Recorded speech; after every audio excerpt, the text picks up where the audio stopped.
Assalamu alaikum everyone. Let's start our session for today. First of all, welcome all of you to this first live class of MSA 2 for the batch of June 2023 and December 2023. जून 2023 के लिए दिसंबर 2023 के लिए जो हमारा live classes वाला batch है उसका आज पहला लाइव सेशन है जिसके अंदर हम प्रैक्टिकली MSA 2 की चीज़ें जो है वो स्टार्ट करेंगे। लास्ट वीक मैंने एक सेशन कंडक्ट किया था, उस सेशन का मकसद बेसिकली लास्ट अटेम्प्ट के पेपर को डिस्कस करना था। वो ज़्यादा कॉन्सेंट्रेटेड उन स्टूडेंट्स की तरफ था जो लास्ट अटेम्प्ट में एग्जाम देकर आए थे और उन्हें शायद ये फिगर आउट करने में प्रॉब्लम हो रही थी कि यार हमारा एग्जाम रुका क्यों है। ठीक है, उसका लिंक यूट्यूब के ऊपर अवेलेबल है। मैंने सुबह दोपहर के 12 बजे के करीब जो है वो मैसेज चलाया था, उसमें उस यूट्यूब का लिंक भी मौजूद था। अगर आप में से किसी को वो सेशन देखना हो तो आप IQ के यूट्यूब चैनल पे जाके भी देख सकते हैं, और अगर लिंक ना हो आपके पास तो मुझे बता दीजिएगा, मैं आपको इंशाल्लाह ताला व्हाट्सएप कर दूंगा। मैंने हमारी MSA 2 की जो कम्युनिटी ग्रुप है व्हाट्सएप का, उसके ऊपर भी शेयर किया हुआ है। ठीक है, उस सेशन के अंदर हमने बात की थी कि हमारा लास्ट अटेम्प्ट का पेपर कैसा था, किस तरह की सिचुएशन थी, क्या क्या चीज़ें हमें यहाँ पे लिखनी थी, कैसे पेपर को अटेम्प्ट करना था, थिंग्स लाइक दैट। आज हम बात कर रहे हैं जून 23 और दिसंबर 2023 के बैच की पहली क्लास के बारे में। तो यहाँ पे छोटी कुछ चीज़ें हैं जो हम यहाँ पे डिस्कस करेंगे। सबसे पहले हम यहाँ पे पेपर के इंट्रोडक्शन की बात कर लेंगे फॉर दोज जो पहली दफ़ा इस एग्जाम को देने जा रहे हैं, दोज वर फर्स्ट अटेम्प्टर्स। ठीक है, इंट्रोडक्शन की हम बात कर लेंगे both from an MSA 2 perspective and the instructor perspective. ठीक है, सेकंड हमें यहाँ पे बात करनी है सॉफ्टवेयर के बारे में। बहुत लोग इस चीज को लेके परेशान है, ट्रबल्ड है कि भाई हम सॉफ्टवेयर का क्या करेंगे, किस तरह से इसको लेके चलेंगे। तो सेकंड हमें इसके बारे में बात करनी है। ठीक है, कमिंग फॉरवर्ड हम यहाँ पर बात करेंगे कि भाई हमारा तरीकाकार अप्रोच क्या होनी चाहिए, both in terms of study as well as preparation. इसको स्टडी करना है तो कैसे करना है, प्रिपेयर करना है तो किस तरीके से करना है।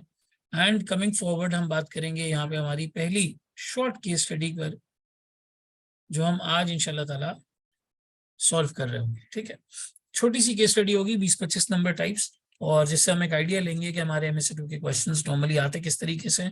और इसके अलावा जो आज पहली दफा अटेम्प्ट कर रहे हैं उनके लिए मैं थोड़ा सा पोर्टल का पर्सपेक्टिव भी यहाँ पे जो है वो बता दूंगा कि हमारे पोर्टल पे किस तरीके से लेक्चर्स अलाइंड हैं और आप उन्हें किस तरह से जो है वो बहरहाल देख सकते हैं हमारे लेक्चर्स के अलाइनमेंट वगैरह क्या है। ठीक है, जो पहली दफा सेशन अटेम्प्ट कर रहे हैं या MSA 2 का फर्स्ट अटेम्प्ट है उनके लिए मैं थोड़ा सा चीज़ों की डेप्थ में जाऊंगा, जिनकी अटेम्प्ट मैं नाम से रिकग्नाइज कर सकता हूँ, जिनकी अटेम्प्ट अगर थोड़ी सी सेकंड है या थर्ड है इस तरह की सिचुएशन है तो आप थोड़ा सा बेयर कीजिएगा, क्योंकि आपको ऑलरेडी पेपर के बारे में जो है वो काफ़ी कुछ पता होगा। ठीक है, सबसे पहले बात कर लेते हैं हम यहाँ पे इंट्रोडक्शन की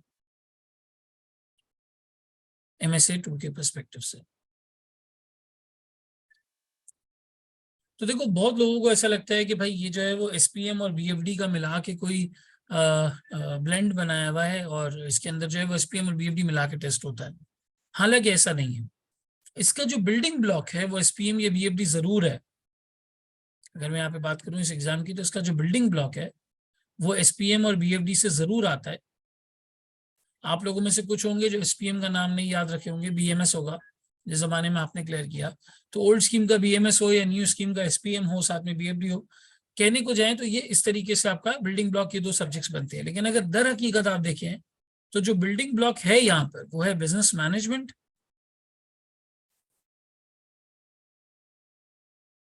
एंड फाइनेंस। ये हमारे पास बिल्डिंग ब्लॉक है। ठीक है, और उसके बाद थोड़ा सा एरिया हमारे पास एथिक्स प्लस टैक्सेशन का एरिया भी जो है वो यहाँ पे मौजूद है। आप कह सकते हैं कोड ऑफ कॉर्पोरेट गवर्नेंस, इसका एरिया भी हमारे पास यहाँ पे जो है वो मौजूद है। कुछ चीजें उसने सिलेबस में लिखी हुई हैं जैसे प्रूडेंशियल रेगुलेशंस वगैरह, इस तरह की चीज है। लेकिन बहरहाल वो हर स्टूडेंट जो है वो उस तरह से बहरहाल प्रूडेंशियल रेगुलेशन के साथ एक्वेंटेड नहीं होता है कि आपने कभी भी उसको हिस्ट्री में आज तक जो है वो पूछा नहीं है। सो दैट्स रस्मी तौर पर एक सिलेबस का पार्ट जरूर है, लेकिन in the entire history of 4 to 5 years, जब से एग्जाम हमारा टेस्ट हो रहा है 6 to 7 years, तब से आके आपने तकरीबन जो है वो उसको कभी भी इस तरह से टेस्ट नहीं किया। तो ये वो 4-5 मेजर एरियाज हैं जहां पर आके आप जो है वो सारी बात करता है। बिजनेस मैनेजमेंट और फाइनेंस की अगर मैं बात करूं तो that's about 85% of the whole paper. Ethics और टैक्सेशन की अगर हम बात करें तो ये 10% के आसपास और ये 5% के आसपास है। कभी कभी एथिक्स के 5 नंबर अलग और टैक्स के 10 नंबर अलग आ जाते हैं, तो कुल मिला के 15 नंबर का ये पूरा एरिया हमारे पास होता है। कोड ऑफ कॉर्पोरेट गवर्नेंस में भी फोकस जो है वो गवर्नेंस के ऊपर होता है। बिजनेस मैनेजमेंट और फाइनेंस की अगर हम बात करें तो सर दोनों तरह के एनालिसिस आते हैं हमारे पास। क्वांटिटेटिव एनालिसिस भी आता है और क्वालिटेटिव एनालिसिस भी आता है, ठीक है। ये दोनों तरीके के एनालिसिस हमारे पास आते हैं। क्वांटिटेटिव एनालिसिस की अगर मैं बात करूं तो नंबर्स की फॉर्म में जो कैलकुलेशन बहरहाल आपसे की जाती है, करवाई जाती है, वो होती है पूरे पेपर की तकरीबन 20 से 25%। ये एरिया दिन ब दिन कम होता जा रहा है, ठीक। और क्वालिटेटिव एनालिसिस की अगर हम बात करें तो रिमेनिंग हमारा 60 to 65% का जो एरिया है वो सारा का सारा क्वालिटेटिव एनालिसिस है। क्वालिटेटिव एनालिसिस में आपके मैनेजमेंट के कॉन्सेप्ट्स आते हैं, आपके बिजनेस के कॉन्सेप्ट्स आते हैं, मैनेजमेंट एंड बिजनेस कॉन्सेप्ट्स। तो सर प्राइमरीली वो कौन सी चीजें हैं जो यहाँ पर हमसे पूछी जाती हैं? अगर मैं मैनेजमेंट की बात करूं तो देखो स्ट्रैटेजी है, स्ट्रैटेजी के अंदर strategic analysis, strategic choice, strategic development. Development के अंदर आता है सर आपका ग्रोथ और एक्सपेंशन का एरिया, ठीक है। पोर्टर की सारी थियरीज, मॉडल्स, ये वाली चीजें आ जाती हैं। ये सारे स्ट्रैटेजी के पार्ट के अंदर जो है वो इंक्लूडेड होता है। और strategic market segmentation, gap analysis, ये सारा कुछ यहाँ पे जो है वो आपके पास इंक्लूडेड रहता है, ठीक है। सर और कौन से एरियाज है जो यहाँ पे टेस्ट होते हैं? अगर मैं मजीद इसकी बात करूं तो सर यहाँ पे आपके पास आपका जो ई कॉमर्स वाला एरिया है सारा, ई कॉमर्स आप कह लें, इंफॉर्मेशन टेक्नोलॉजी, ये वाला सारा एरिया टेस्ट होता है। अगर इसको डीप डाइव करें तो सर यहाँ पे बिग डेटा की बात होती है, यहाँ पे सीआरएम की बात होती है, यहाँ पे ई बिजनेस की बात होती है, ठीक है। यहाँ पे सारा कुछ इस तरह से आईटी इन्वायरमेंट के अंदर जो भी रिलेशनशिप उसका बिजनेस के साथ है वो सारी चीज यहाँ पे जो है वो आपके पास आ रही होती है, ठीक है। फिर अगर हम आईटी की बात करें तो सर हमारे पास यहाँ पे 7 P's ऑफ मार्केटिंग, जो हमारा मार्केटिंग का मॉडल है सारा का सारा। एट द सेम टाइम हमारे पास 6 I's ऑफ मार्केटिंग, ये वाली सारी चीज आ जाती है। स्ट्रैटेजी के अंदर एक एरिया हमारे पास इवैल्यूएशन का भी होता है। आप लोगों ने पढ़ा होगा SFA model, suitability, feasibility, acceptability, ये वाली सारी चीज जो है वो यहाँ पे हमारे पास शामिल होती है। फिर अगर एक और चीज देखें सर तो यहाँ पे परफॉर्मेंस मेजरमेंट पे बड़ा फोकस है। परफॉर्मेंस मेजरमेंट के अंदर सर क्या चीजें होती हैं? परफॉर्मेंस मेजरमेंट के अंदर हमारा सारा रेशियो वाला एरिया, ठीक है, एनालिसिस वाला एरिया, ये वाला सारा आ जाता है। तो इसमें हम फाइनेंशियल एंगल भी देखते हैं और नॉन फाइनेंशियल एंगल भी देखते हैं। हमारे यहाँ पे फाइनेंशियल एंगल भी होता है और नॉन फाइनेंशियल एंगल भी होता है। सर इसके अलावा CSR, integrated reporting, sustainability reporting, ये वाली चीजें भी सारी जो है वो यहाँ पे पूछी जाती हैं। ये इस सारा आपका मैनेजमेंट और बिजनेस कॉन्सेप्ट्स का बारे जो है वो आपका ये सारा पार्ट बनता है। तो मैनेजमेंट बिजनेस कॉन्सेप्ट्स के अंदर देखें तो स्ट्रैटेजी भी आपकी डिपेंडेंसी है, ई कॉमर्स, आईटी वगैरह के ऊपर है, परफॉर्मेंस मेजरमेंट है आपका, मार्केटिंग का सारा एंगल यहाँ पे जो है वो आ जाता है। फिर आपका सस्टेनेबिलिटी रिपोर्टिंग वगैरह की चीजें, इंटीग्रेटेड रिपोर्टिंग, सीएसआर रिपोर्टिंग, ये वाली चीजें यहाँ पे जो है वो आपके पास आ जाती है। तो आप कह लेंगे एसपीएम के जो इनिशियल चैप्टर्स थे सारे के सारे जहाँ पे स्ट्रैटेजी और आईटी और मार्केटिंग और इन सारी चीजों का डिस्कशन था, वो सारा का सारा बहरहाल जो है वो यहाँ पे आपके पास जो है वो इंक्लूड हो जाता है। जो आपका एसपीएम का 60-70% यहाँ पे जो है वो बिल्डिंग ब्लॉक है, ये यहाँ पर आता है। सर पेपर का पैटर्न किस तरीके से होता है? तो देखो अगर मैं पैटर्न की बात करूं तकरीबन तकरीबन 3.25 घंटे का, 3.75 आवर्स का ये आपका जो है वो एग्जाम है। नॉर्मल एग्जाम आपका 3.25 घंटे का होता है, इसमें आधा घंटा आपके पास एक्स्ट्रा होता है। तकरीबन 3.25 घंटे का आपके पास एग्जाम है। 3 क्वेश्चन इसके अंदर हमारे पास इंक्लूडेड होते हैं। अगर मैं क्वेश्चन वाइज एनालिसिस करूं तो क्वेश्चन 1 50 मार्क्स का होता है, क्वेश्चन 2 हमारे पास 25 मार्क्स का होता है, क्वेश्चन 3 की अगर मैं बात करूं तो वो भी 25 मार्क्स का होता है। कुल मिला के यहाँ पे आपका ये 100 मार्क्स का पेपर बन रहा होता है।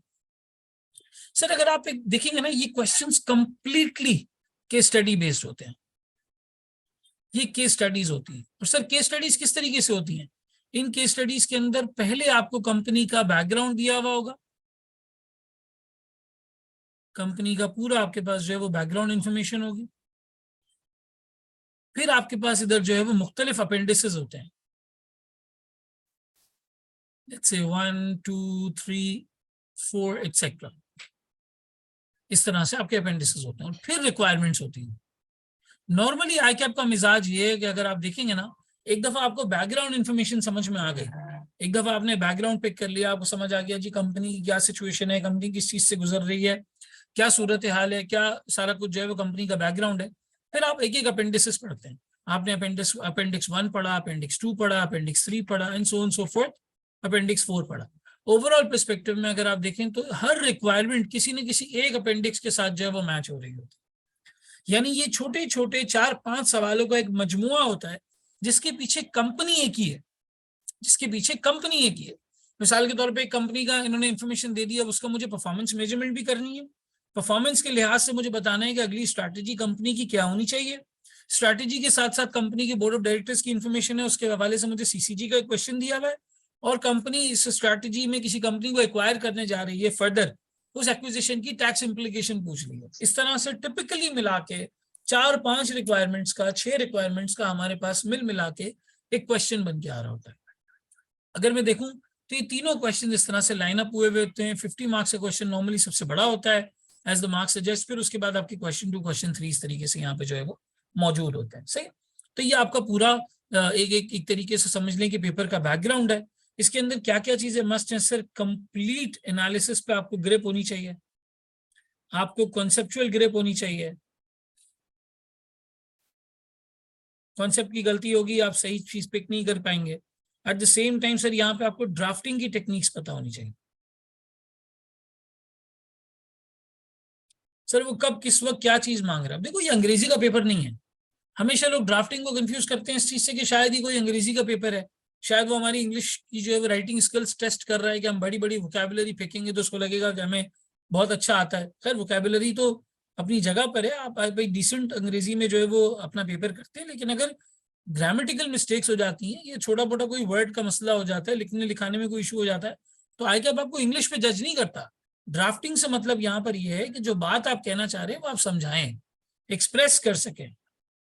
आप जो पॉइंट कहना चाह रहे थे वो आप एक्सप्रेस कर सके, वो एक्सप्रेस करने वाला जो पॉइंट है वो रेलिवेंट हो, वो रेलिवेंट पॉइंट हो, उसका लिंक बनता हो विद द सिनेरियो। अब सिनेरियो में मिसाल के तौर पे मुझसे कह रहे हैं कि भाई मेरी कंपनी के 2 डिविजन हैं, एक अच्छा परफॉर्म करता है, एक नहीं परफॉर्म करता, और हम बात करते वक्त डिविजन पे फोकस ही नहीं कर रहे। हम कह रहे हैं हाँ जी कंपनी का वर्किंग कैपिटल रेशो अच्छा है, क्विक रेशो बेहतर है, कंपनी ने प्रॉफिटेबिलिटी इस दफा थोड़ी कम कमाई है, लेकिन कोई बात नहीं, अल्लाह करम करेगा, अगले सालों में जो है वो अच्छी कमा लेंगे। ऐसी बातें हमने नहीं करनी है हम। अगर वो कह रहे हैं 2 डिविजन की परफॉर्मेंस दी हुई है, डिवीजन ए डिवीजन बी, तो दोनों के डिविजन की परफॉर्मेंस पे बात करनी है कि किसको कंपनी की रिसोर्सेज दी जाए, किसको ना दी जाए, कौन सा डिवीजन कंटिन्यू किया जाए, कौन सा बंद कर दिया जाए, और अगर बंद करने के अलावा कोई सोल्यूशन है तो वो बताया जाए। बिल्कुल to the point, pin point हमें यहाँ पे बात करनी होती है। हमें ये एग्जामिनर को ये नहीं बताना होता कि हमें कितना आता है, हमें ये एग्जामिनर को नहीं बताना होता। हमें एग्जामिनर को यहाँ ये बताना होता है कि भाई ये जो सिचुएशन मेरे सामने है, ये जो केस मेरे सामने, मेरे हिसाब से आपको ये करना चाहिए, मेरे हिसाब से यहाँ पे आपको ये करना चाहिए। तो सर नॉर्मली केस स्टडी के अंदर आपके पास क्या क्या चीजें शामिल होती हैं। सर वो रिक्वायरमेंट्स में आपसे एनालिसिस भी करवाता है, और एनालिसिस के बाद आपकी रिकमेंडेशन भी मांगता है। आपसे कहता है भाई रेकमेंड करो, आपने क्या करना है, क्या करना चाहिए इस बिजनेस को। यहाँ पे रिकमेंडेशन के अंदर आप एक फाइनेंशियल एडवाइजर की तरह बात करते हैं, और अपने सजेशन को सपोर्ट करने के लिए आप यहाँ पे आर्ग्यूमेंट्स प्रेजेंट करते हैं। ये देखिए ये सिचुएशन है, मेरे हिसाब से ऐसा होना चाहिए, ऐसा होना चाहिए, ऐसा होना चाहिए, कंपनी को ये करना चाहिए। अब मिसाल के तौर पे आपके सामने सवाल आ जाता है कि भाई ये कंपनी है वो बहुत ही ज्यादा हाइपर कंपेटिटिव एनवायरनमेंट से गुजर रही है, जिस प्रोडक्ट में वो काम कर रही है उस प्रोडक्ट की लाइफ साइकिल ऐसी है कि जी वो ग्रोथ फेज में है, लेकिन कंपटीशन बहुत ज्यादा है, बहुत सारे लोग जो है वो घुसाएं, मार्केट बहुत बड़ी है, आहिस्ता आहिस्ता आगे बढ़ जाएंगे, लेकिन ये कि फिलहाल कंपनी का अच्छा खासा कॉम्पिटिशन यहाँ पे जो है वो क्रिएट हो गया। तो ऐसी सूरत हाल में हमें क्या रिकमेंड करना चाहिए। हम एग्जामिनर को ये नहीं समझाएंगे कि कंपटीशन का मतलब क्या होता है या कंपटीशन किस शेयर को कहते हैं, इसके अंदर होता क्या है। हम एग्जामिनर को ये समझाएंगे कि देखिए कंपटीशन के एनवायरनमेंट में अगर आपको सस्टेन करना है, अगर आपको सर्वाइव करना है, तो इसके 2 तरीके हैं। एक तरीका ये है कि आप प्रोडक्ट की फीचर्स ऐसे दे दें कि कोई और ना दे पाए। दूसरा तरीका ये है कि आप प्राइस इतनी कम रख लें जितनी और कोई ना दे पाए, तो ही आपके पास मार्केट शेयर जो है वो आएगा। अब मिसाल के तौर पे पाकिस्तान में जायज जो है वो यूफोन से थोड़ा सा महंगा है, लेकिन लोग बाकायदा जो यूजर्स हैं वो कहते हैं कि जायज का नेटवर्क भी थोड़ा सा बेहतर है। वो जैस कैश की वजह से कुछ सर्विसेज वगैरह भी जो है वो अच्छी हो जाती हैं और चीजें हो जाती हैं। तो बहरहाल एक एडेड एडवांटेज है, एडेड फीचर है कि जैस का नेटवर्क कवरेज अच्छा है, पूरे पाकिस्तान में अच्छा नेटवर्क चलता है, यूफोन कहीं कहीं फेल कर जाता है, लोग जो इस चीज को जो है वो बुरा मानते हैं। इसके अलावा अगर आप डिफ्रेंसिएशन देखें तो कॉर्पोरेट के बाद अक्सर आप देखेंगे कंपनीज के अंदर जो सिम वगैरह दी जा रही होती है वो जायज की दी जा रही होती है। मैंने इतने 10-12 साल के करियर में किसी कंपनी को यूफोन की सिम ऑफर करते हुए नहीं देखा। क्यों? एक्सटेंडेबिलिटी है, कॉर्पोरेट के अंदर उन्होंने अपनी जगह बना ली है। तो हमें इस तरह से प्रैक्टिकल इनसाइट पे बात करनी है कि भाई कंपटीशन हो रहा है तो हमें यही करना चाहिए, उसके लिए मुझे कंपटीशन समझ आना चाहिए, स्ट्रैटेजी के कॉन्सेप्ट्स में मेरी ग्रिप होनी चाहिए, मैनेजमेंट और बिजनेस कॉन्सेप्ट्स मुझे अच्छे आने चाहिए। अब मिसाल के तौर पे कंपनी है, उस कंपनी की इन्फॉर्मेशन आई और आपसे कहा भाई बताओ बिग डेटा इनको कैसे हेल्प करेगा, बिग डेटा कैसे हेल्प करेगा इस कंपनी को आगे बढ़ने में। तो आप वहां पे डेटा की जनरल बातें लिखने के बजाय ये बताएं कि जी कंपनी का प्रोडक्ट ये है, कंपनी का कस्टमर ये है, कंपनी का कस्टमर इस नौयत का है जो सवाल में इंफॉर्मेशन दी हुई है। अगर हम बिग डेटा की स्ट्रैटेजीज अप्लाई करते हैं तो ऐसे ऐसे इन महीनों में, इन सीजन में, इन टाइम पर बिग डेटा की मदद से हम कस्टमर पे टारगेटेड मार्केटिंग कर सकते हैं, टारगेटेड एड्स दिखा सकते हैं। मिसाल के तौर पर अगर गाड़ी की कंपनी है और वो आपसे कह रही है कि भाई बताओ बिग डेटा हमें कैसे हेल्प करेगा, तो गाड़ी की कंपनी में हम ये कह सकते हैं कि भाई सबसे पहले तो आपने एक दफा उसके कस्टमर ने आपको गाड़ी के लिए विजिट कर लिया, उसने गाड़ी चेंज कर ली, अब आप उसका डेटा वगैरह सब कुछ अपने पास स्टोर्ड रखें, थोड़ा टाइम हो उसे सर्विस करवाने का मैसेज भेजें कि जी आपकी सर्विसिंग ड्यू हो गई है। फिर थोड़ा टाइम हो, कोई स्पेयर पार्ट आपको लगता है कि यार चेंज होना चाहिए, आप उसका मैसेज भेजें कि जी आपकी गाड़ी को इतना इतना टाइम हो गया है, हम समझते हैं कि ये वाला स्पेयर पार्ट जो है वो चेंज हो जाना चाहिए। अगर मिसाल के तौर पे कुछ ज्यादा टाइम हो गया, 2-2.5 साल 3 साल हो गए, तो आप नई गाड़ी की ऑफर भेजें कि जी आप चाहें तो आप अपनी पुरानी गाड़ी को इस तरह से ट्रेड इन करके नई गाड़ी ले जा सकते हैं डिफरेंशियल के ऊपर, आप इंस्पेक्शन करा सकते हैं, फ्री वैल्यूएशन करा सकते हैं। इस तरह से बारे टारगेटेड एड्स, टारगेटेड प्रमोशन चलाई जा सकती है। एक दफा कस्टमर आपके शोरूम पे आ गया मतलब वो फंस गया। आप कुछ ना कुछ करके गाड़ियों के फीचर्स बता के करके आप कन्विंस करके उसे अपना सामान जो है वो बेच देंगे। ठीक, क्या है ये बिग डेटा का फायदा है? मेरे पास एक कंपनी के कस्टमर्स का डेटा मौजूद है, मैं उन्हें टाइम टू टाइम उनके जियोग्राफिकल डोमिग्रेशन के हिसाब से, उनकी एज के हिसाब से, उनकी लाइकिंग के हिसाब से, उनकी प्रेफरेंस के हिसाब से ये सारा कुछ उन्हें जो है वो दे सकता हूँ, प्रोवाइड कर सकता हूँ। तो बिग डेटा मुझे इस तरह के एनालिसिस में, डिसीजन मेकिंग में, कस्टमर रिलेशनशिप मैनेजमेंट में, इन सब चीजों में हेल्प करता है। डेटा एनालिटिक्स मुझे इन चीजों में जो है हेल्प करता है। तो हमें बहुत ही स्पेसिफिक और कोर बात करनी है। ये नहीं कि हमने अपनी तरफ से जो है वो चीजें जनरल जनरल चीजें जो है वो हम दी, हमने बोला जी ऐसे करना चाहिए, ऐसे नहीं, आप केस स्टडी बेस्ड बात करो। भाई इस केस स्टडी में क्या हुआ है, इस केस स्टडी में हमें यहाँ पे क्या करना चाहिए। ये बहरहाल आपका यहाँ पे जो है वो तरीका कार लिखने का और बताने का, इन सब चीजों को जो है वो होना चाहिए। ठीक, जहां तक बात है इंट्रोडक्शन की, तो चलो ये पेपर के बारे में तो मैंने आपको थोड़ा सा आइडिया बताया, मैं आपको पेपर दिखा भी देता हूँ कि एक टिपिकल हमारा एग्जाम पेपर होता किस तरीके का है। ये देखिएगा आपकी स्क्रीन पर आ रहा है। जो फर्स्ट अटेम्प्ट देंगे मैं उनके लिए दिखा दूं। ये लास्ट अटेम्प्ट का एग्जाम पेपर मैंने आपके सामने जो है वो खोला हुआ है। ठीक है, ये हमारा टिपिकल पेपर नजर आने का तरीका भी मैं इसको सॉफ्टवेयर में भी दिखाऊंगा कि सॉफ्टवेयर में कैसा नजर आएगा। ठीक है, तो ये आपने देखना है, पहले इंस्ट्रक्शंस हैं आपके पास, ये यहाँ पर आपके पास जो है वो टाइम आ रहा है 3 hours and 45 minutes। ठीक है, ये आपका, उसमें रीडिंग टाइम का चक्कर नहीं होता, डायरेक्ट पेपर आपको जो है वो मिल जाता है। क्वेश्चन नंबर 1 आ रहा है, देखो क्वेश्चन नंबर 1 की रिक्वायरमेंट्स हैं, 50 मार्क्स का क्वेश्चन है। जैसे मैं आपको बता रहा था कि अपेंडिक्स आते हैं, ये अपेंडिक्स 1 है, अपेंडिक्स यहाँ पे 2 है, अपेंडिक्स 3 है, and so on so fourth. इस तरीके से अपेंडिसेस आ रहे होते हैं, इससे मैच करके हम रिक्वायरमेंट्स का आंसर जो है वो करते हैं। ठीक है, क्वेश्चन नंबर 2 देखो 25 मार्क्स की कैटेगरी का है, इसके भी 3 अपेंडिक्स आ रहे हैं, ये अपेंडिक्स 1 हो गया, ये अपेंडिक्स 2 हो गया, और ये अपेंडिक्स 3 हो गया। कमिंग फॉरवर्ड, क्वेश्चन नंबर 3 आ रहा है, रिलेटिवली स्मॉल, छोटी केस स्टडी, 25 नंबर के लिए। ठीक है, यहाँ पर आपके पास जो है वो इसकी पूरी इवैल्यूएशन, मैनेजमेंट अकाउंट्स वगैरह की यहाँ पे जो है वो मौजूद है। 2 अपेंडिक्स इन्होंने दिए हैं, 2 अपेंडिक्स के लिए तकरीबन 3 रिक्वायरमेंट्स हमारी यहाँ पे जो है वो मौजूद है, 12 नंबर, 9 नंबर और 4 नंबर। अब आप टिपिकली देखो पहले में क्या मांग रहा है, evaluate the performance of GHF over the past 2 years। Performance के लिए देखो इसने तुम्हें मैनेजमेंट अकाउंट्स दिए हैं, यहाँ से पहले वाले का आंसर बनेगा। फिर इसी तरीके से यहाँ पर केस 2 में देखो impact on corporate social responsibility programme, यहाँ पर इन्होंने ये बात की है, इसकी डिटेल्स आपको सॉर्ट ऑफ यहाँ पे थोड़ी सी इधर जो है वो मिल जाएंगी। तो इस तरीके से करते कराते आपके पास मुख्तलिफ किस्म के अपेंडिक्स होते हैं, कुछ लिंक होते हैं, कुछ सोचना होता है। इस तरह से करके हम जो है वो उस पूरी पेपर को जो है वो अटेम्प्ट करते हैं। तकरीबन 3 क्वेश्चन यहाँ पे होते हैं। अभी मैं सॉफ्टवेयर भी आपको दिखा देता हूँ कि सॉफ्टवेयर के ऊपर आप किस तरीके से इसको जो है वो अटेम्प्ट करेंगे और क्या तरीका कार होगा। ठीक है, मीनवाइल यहाँ तक आप लोगों का कोई क्वेश्चन इस पेपर के हवाले से, कोई चीज आपने जो सुनी हुई हो, आपका परसेप्शन हो, कोई चीज जो आप चाह रहे हो कि स्पेसिफिकली मैं पहले पेपर के बारे में बताऊं फिर मैं सॉफ्टवेयर की तरफ मूव करूं, तो मुझे जरूर बताइएगा।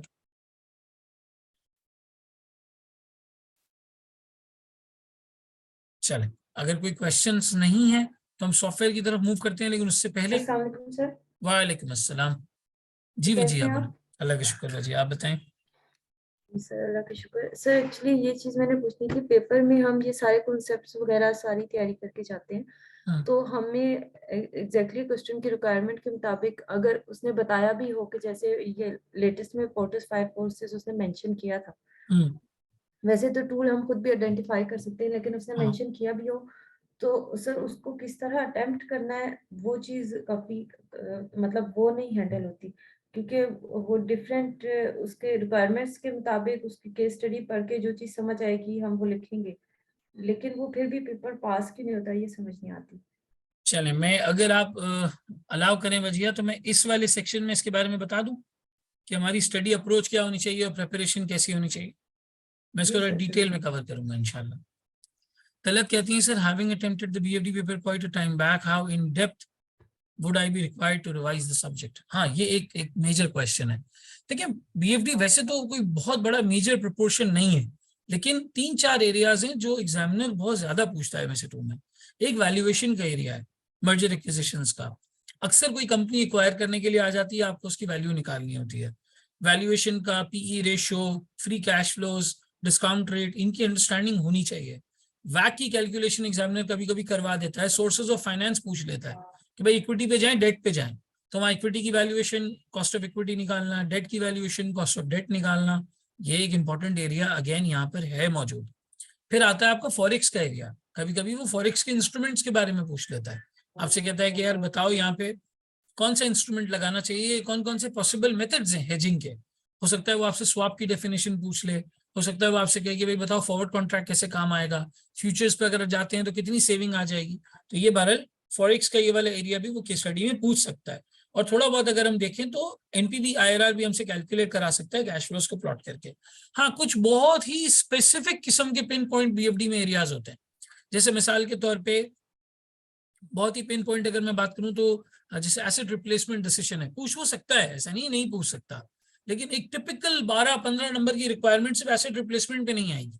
फिर इसी तरीके से आपका जो है वो कैपिटल राशनिंग है, और फिर इसी तरीके से आप देखें तो आपकी वैक के बेसिक कॉन्सेप्ट्स हैं, वैल्यूएशन के बिल्कुल बेसिक्स हैं। ये चीजें जो बिल्कुल कॉर्नर आइटम्स हैं ये नहीं, लेकिन मेन स्ट्रीम बीएफडी आ जाता है। मर्जर एक्विजिशन है, वैल्यूएशन है, फॉरेक्स के एरियाज हैं। मैंने ना अपने पोर्टल के ऊपर, मैं आपको जरा 1 मिनट दिखा देता हूँ, जो आपका MSc 2 का ये पोर्टल है, ये MSc 2 का पोर्टल आपको नजर आ रहा हो। मैंने अपने MSc 2 के पोर्टल के ऊपर रिवीजन लेक्चर्स रखे हुए हैं। आप अगर यहाँ पर जाएंगे तो ये देखिए, इंट्रोडक्शन के बाद सबसे पहले रिवीजन आ रहा है, स्ट्रैटेजी और बिजनेस कॉन्सेप्ट्स का रिवीजन। कुछ मैंने केस स्टडीज भी यहाँ पे डाल दी हैं, जो अगर आप देखना चाहें तो देख सकते हैं। जैसे ECCA का एक क्वेश्चन मैंने सॉल्व करवाया हुआ है, यहाँ पे क्वेश्चन सॉल्व करवाया हुआ है। तो इसी तरीके से क्रॉन एंड ऑटो रिटेल ये सॉल्व करवाया हुआ है, ताकि आपको एक रिफ्रेशर हो जाए बिजनेस कॉन्सेप्ट्स का। फिर मैंने यहाँ पे बीएफडी के रिवीजन कॉन्सेप्ट्स भी डाले हुए हैं, वैक का, फाइनेंसिंग का, इन्वेस्टमेंट अप्रेजल का, मर्जर एक्विजिशन का, फॉरेक्स का। लेकिन देखो, अगर आपको ज्यादा पुराना हो चुका है टाइम और आपको नहीं याद है चीजें, तो फिर आई वुड सजेस्ट कि आप इसे प्रॉपर अपने रजिस्टर से रिवाइज करें, और एक दफा एक एक सवाल, हर बड़े एरिया का एक एक सवाल बेशक, उसका सोल्यूशन जो है वो देख लें, किस तरीके से वो पेपर जो है वो आ रहा है, पूछा जा रहा है, या जो है वो क्या उन टॉपिक्स की डेप्थ थी। अगर ज्यादा टाइम हो गया, मिसाल के तौर पर किसी के 2 साल हो गए, 2.5 साल हो गए, 1.5 साल हो गया, तो फिर वो बीएफडी के कॉन्सेप्ट्स को थोड़ा सा उन्हें रिवाइज करना चाहिए, और रिवीजन करने के बाद जो है वो इस चीज पर आना चाहिए। कुछ रिवीजन मैंने भी डाला हुआ है, लेकिन वो सारे इतना इनडेप्थ नहीं है कि किसी को अगर 1.5-2 साल हो गए हो तो उसके लिए सफाइस करे। हाँ, 6 महीने हो गए किसी को बीएफडी दिए हुए, या बिल्कुल रिसेंट अटेम्प्ट में दिया हुआ, उनके लिए आराम से वो चीज रिवाइज जो है वो उन लेक्चर से हो सकती है, और एक दफा अपना रजिस्टर आप घुमा लें। इसके अलावा बीएफडी की फॉर्मूला बुक आप साथ लेकर भी जाएंगे, और अभी भी आप घर पे जो है वो उसको देख सकते हैं। जिस भी फॉर्मूला बुक से आपने प्रिपरेशन की है, कहीं से भी की है, किसी भी इंस्ट्रक्टर से, तो वहां पे फॉर्मूला बुक को भी रेफर किया जा सकता है। उसमें बीएफडी के सारे फॉर्मूला हमारे पास जो है वो आ रहे होते हैं। ठीक है, तो ये हमारा यहाँ पे एक सॉर्ट ऑफ इंट्रोडक्शन पूरा पेपर का जो है वो हो गया। क्या रिक्विजिट स्किल्स रिक्वायर्ड होते हैं, कैसे स्टडी करना है, कैसे प्रिपेयर करना है, उस पर हम आते हैं, बात करते हैं। लेकिन पहले हम यहाँ पे डिस्कस कर लेते हैं हमारा सॉफ्टवेयर का एरिया। तो आए जरा मैं सॉफ्टवेयर को ओपन कर लूँ।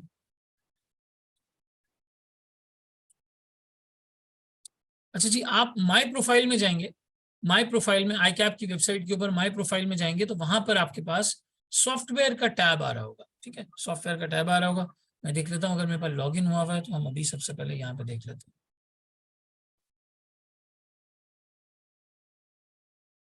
वैसे तो मैंने स्टूडेंट्स वाले एरिया में लॉगिन किया हुआ है।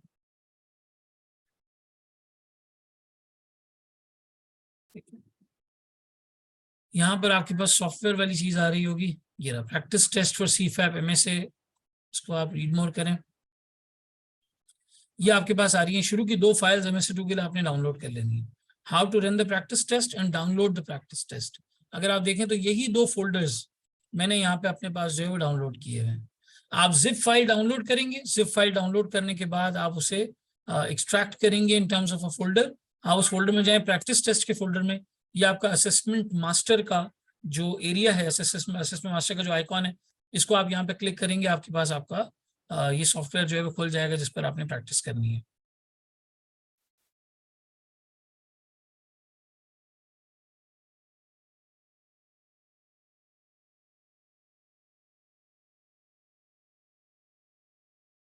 पहले मुझे कंफर्म कीजिएगा सॉफ्टवेयर का इंटरफेस आपको नजर आ रहा है? Is everyone able to see it? Faheem Ali कहते हैं सर आईकैप अपना ओन LMS जो है वो लॉन्च कर रहा है, तो उसमें आईकैप क्या देगा स्टूडेंट्स को? देखो LMS के अंदर बेसिकली ये होगा, अगर स्टूडेंट्स के लिए इस तरह से कोई LMS आता है, इस तरह की कोई चीज आती है, तो अगर स्टूडेंट्स के लिए आती है तो मुझे लगता है कि CFA टाइप का LMS होना चाहिए। CFA का आप LMS देखेंगे ना, तो वहां पे एक स्टूडेंट जाता है, उसके सारे नोट्स, MCQs, पास पेपर्स, ये सब चीजें वहां पे पड़ी होती हैं। पास पेपर्स तो नहीं होते, नोट्स और MCQs होते हैं। आपको एक्सेस मिल जाता है द मोमेंट आप स्टूडेंट रजिस्टर होते हैं किसी एग्जाम के लिए, आपको उसका एक्सेस मिल जाता है। उस एक्सेस पे जाते हैं, आपके जो जरूरी मटेरियल है, चीजें हैं एग्जाम से रिलेटेड, सिलेबस वगैरह, वो सब वहां पे जो है वो मौजूद होती है वन पोर्टल के ऊपर। अगर कोई चाहे तो LMS से सेल्फ प्रिपेयर कर सकता है बुक्स वगैरह को डाउनलोड करके। और अगर होता है, बेसिकली LMS होता ही इसी पर्पस के लिए कि स्टूडेंट को टीचर की जरूरत ना हो, वो नोट्स वगैरह वहां से निकाल के सेल्फ स्टडी करके पेपर क्लियर कर ले। क्योंकि जब आप टीचर के पास चले आते हैं तो वो तो वैसे ही सब चीजें आपको प्रोवाइड कर देते हैं। और पाकिस्तान के टीचर्स तो अलहमदिल्ला कोई भी टीचर हो बहुत मेहनती होते हैं, सबके नोट्स बने हुए होते हैं, आपके हैंडआउट्स बने हुए होते हैं, पोर्टल डिजाइन हुए हुए होते हैं, लेक्चर्स हुए हुए होते हैं, सारी चीज हर टीचर इस पे जो है मेहनत करता है। तो LMS का मकसद होता है स्टूडेंट को इंडिपेंडेंट बनाना, कि वो खुद से पढ़ सके। तो आपका LMS टिपिकली इसी तरह से होगा कि आप अपने सिक्योर लॉगिन एरिया में जाएंगे, आप लॉगिन करेंगे, आपके पास सारा आपका जो है वो पेपर की डिटेल्स आ रही होंगी, नोट्स वगैरह आ रहे होंगे, ताकि आप सेल्फ स्टडी करके MCQs की सवालात की प्रैक्टिस करके वहीं पे सॉफ्टवेयर के ऊपर उसे अटेम्प्ट करके जो है वो अपने आप को चेक कर सके। तो वो बेसिकली LMS जो है हो सकता है। और अगर मेंबर्स के लिए है तो फिर मेंबर्स के लिए उनका अपना पर्पज है, उनके CPD के लिए, कंटिन्यूइंग प्रोफेशनल डेवलपमेंट के लिए। सर यहाँ पे मैंने MSA2 डेमो की ID डाल दी। ये ID कहाँ से मिलेगी मुझे? सर जब आप प्रैक्टिस टेस्ट वाली फाइल के अंदर जाएंगे तो यहाँ पर आपके पास एक PDF आई के आपकी वेबसाइट पे एक PDF फाइल आपको नजर आएगी, ये PDF के नाम से how to run practice test. अब आप how to run practice test में जाएं तो इस तरह से आपके सामने एक फाइल खुल जाएगी, जो मैंने प्रैक्टिस टेस्ट की जिप फाइल आपको बताया, और असेसमेंट मास्टर मैंने आपको यहाँ पे बताया। ठीक है, अब जब आप इसमें आगे बढ़ेंगे तो यहाँ पे आके आपने आपकी प्रैक्टिस के लिए डेमो IDs दी हुई है। BFD हो गया, BM हो गया, हर स्टूडेंट के लिए दी हुई है, क्योंकि CFAP दिसंबर 23 से एप्लीकेबल होगा और MSA2 जून 23 से एप्लीकेबल होगा। MSA2 के स्टूडेंट्स कम होते हैं तो ICAP उससे पहले एक पायलट टेस्ट जो है वो उसका करना चाह रहा है। ठीक है, और उससे पहले 25 फरवरी को एक मॉक है, मैं आपको वो भी रेकमेंड करूंगा कि आप वो मॉक भी दें, ताकि ICAP को पता चले कि क्या मसले मसाइल जो है वो दरपेश होते हैं। हो सकता है अगर वो इस स्टेज पे नहीं है तो उसको रिकंसिडर करें कि यार ये अभी इंप्लीमेंट करना है या इसको मजीद वर्किंग की जरूरत है। तो MSA2 डेमो और MSA2 $123 ID पासवर्ड है। हम इसको यहाँ पर हमारे सॉफ्टवेयर में पुट इन कर देते हैं, MSA2 डेमो और MSA2 $123। ठीक है, लॉग इन करना है उसको। ये आपके पास आपका सॉफ्टवेयर का एक इंटरफेस आपको यहाँ नजर आ रहा है। अच्छा देखो, ये तुम्हारा टाइमर यहाँ पे स्टार्ट हो जाएगा। ठीक है, आप चाहे काउंट अप कर सकते हैं, आप चाहे काउंट डाउन कर सकते हैं, आप चाहे क्लॉक को हाइड कर सकते हैं। वापस लगाना है, यहाँ पर आके आप काउंट डाउन पे क्लिक कर दें, आपकी क्लॉक आपको यहाँ नजर आ जाएगी। ठीक है, कंट्रोल प्लस कंट्रोल माइनस से स्क्रीन को जूम इन जूम आउट किया जा सकता है। ये मैं कंट्रोल प्लस कंट्रोल माइनस से स्क्रीन को जूम इन जूम आउट कर रहा हूँ, आप चाहें इससे जो है वो उसको कर सकते हैं। ठीक है, फिर अगर आप देखेंगे तो आपका यहाँ पे एक ओवरव्यू का एरिया आ रहा है, सिंपल एक एरो बटन है, आप पहले एरो को प्लस कर दें, क्लिक कर दें। ये जो लोडिंग है, लोडिंग का टाइम यहाँ पे इन्वॉल्व नहीं होता। जितनी देर आपका सॉफ्टवेयर लोडिंग में लगाएगा वो आपके टाइम के अंदर बहरहाल जो है वो काउंट नहीं होगा। ठीक है, वंस ये लोड हो जाता है फिर देखो आपका टाइमर यहाँ पे चलना शुरू हो जाएगा, ये टाइमर आपका चलना शुरू हो जाएगा। ठीक है, मेन इंटरफेस क्या है? सर मेन इंटरफेस ये है कि एक तरफ आपके पास यहाँ सवाल है, आप इस सवाल को इस तरह से करके जूम आउट करके यू सेंटर कर सकते हैं। ये सवाल है आपके पास, उस सवाल से रिलेटेड जो अपेंडिक्स होंगे, जैसे मिसाल के तौर पे क्वेश्चन नंबर 1 है, क्वेश्चन नंबर 1 की रिक्वायरमेंट ए का 1, उसके लिए बैकग्राउंड आ रहा है, अपेंडिक्स 1 आ रहा है, अपेंडिक्स 2 आ रहा है, अपेंडिक्स 3 आ रहा है। इसी तरीके से मैं एक स्टेप आगे बढ़ता हूं तो रिक्वायरमेंट अगली शिफ्ट हो जाएगी। लोडिंग हो रहा है हमारे पास।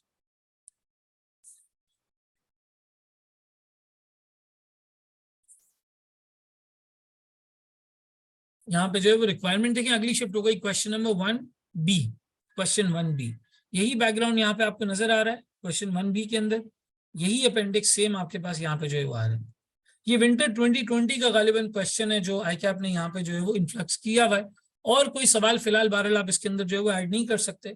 आपको अगर इस पर प्रैक्टिस करनी है तो आपको ऑल टैब का यूज करके सवाल के ऊपर जाना होगा। जैसे आप ऑल टैब करेंगे PDF पे देखेंगे और फिर यहाँ पे प्रैक्टिस करने की जो है बहरहाल कोशिश करेंगे। इस रिसोर्सेज के टैब को आप चाहें आप बंद भी कर सकते हैं।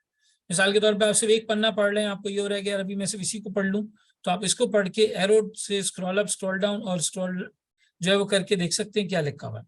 यहाँ से आप इसको सेंटर लाइन या लेफ्ट लाइन इस तरह से किया जा सकता है। ठीक है, आप चाहे रिसोर्सेज आपको वापस मिल जाए, आप इधर क्लिक करें, ये आपके रिसोर्सेज फिर आ जाएंगे। ये अपेंडिक्स 1 आ गया, 2 आ गया, 3 आ गया। ठीक है, इस तरह से बहरहाल ये रिसोर्स टैब है। ये क्वेश्चन नजर आ रहा है। अब देखो यहाँ पे क्वेश्चन 1B नजर आ रहा है, तो इधर आंसर की जगह भी 1B है। इस एक्सेल शीट के अंदर अगर आप कुछ लिखेंगे तो वो आपके सॉल्यूशन का पार्ट नहीं माना जाएगा। आपने इस एक्सेल शीट के अंदर चीजें लिख के इधर कॉपी पेस्ट करनी है। मिसाल के तौर पे मैं KE की कैलकुलेशन करना चाहता हूं, मेरा रिस्क फ्री रेट है 10%, मेरा मार्केट रिटर्न है मिसाल के तौर पे 20%, ठीक है, मेरा बीटा इक्विटी है मिसाल के तौर पे 1.5, ठीक है। तो मैं यहाँ पे क्या करना चाह रहा हूँ, मैं KE निकालना चाह रहा हूँ। मैंने KE निकालने के लिए क्या किया, मैंने अपना पूरा फॉर्मूला इस तरीके से अप्लाई किया। मैंने बोला RF plus RM minus RF into beta equity.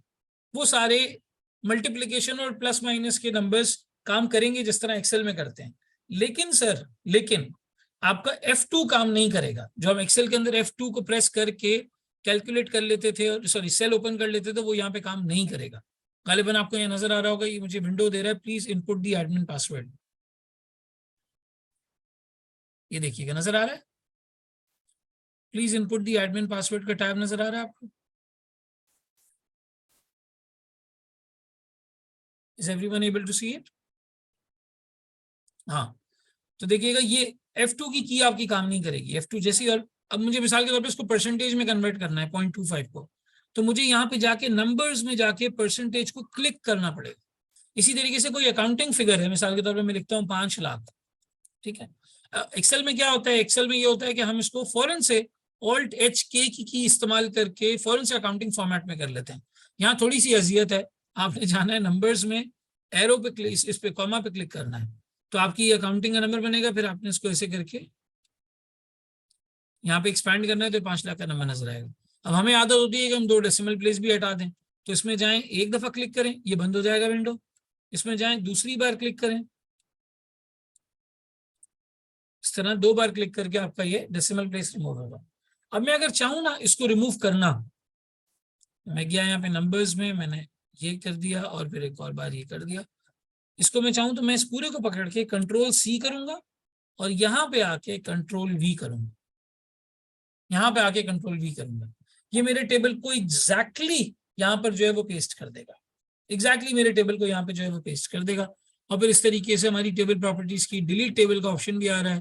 कोई रो ऐड करनी है, रो बाद में ऐड करनी है, ऊपर ऐड करनी है, कोई कॉलम ऐड करना है, इस तरह से आप भारत कॉलम वगैरह भी ऐड कर सकते हैं। मिसाल के तौर पे आपको कुछ याद आया कि मुझे कॉलम ऐड करना है, आपने बोला रिस्क फ्री रेट, उस कॉलम के अंदर लिख देगा।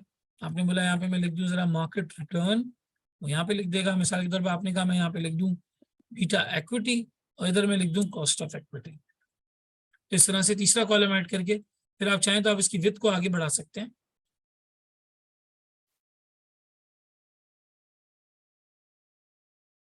ये आपके पास इस तरह से जो है वो एडजस्टमेंट हो जाएगी।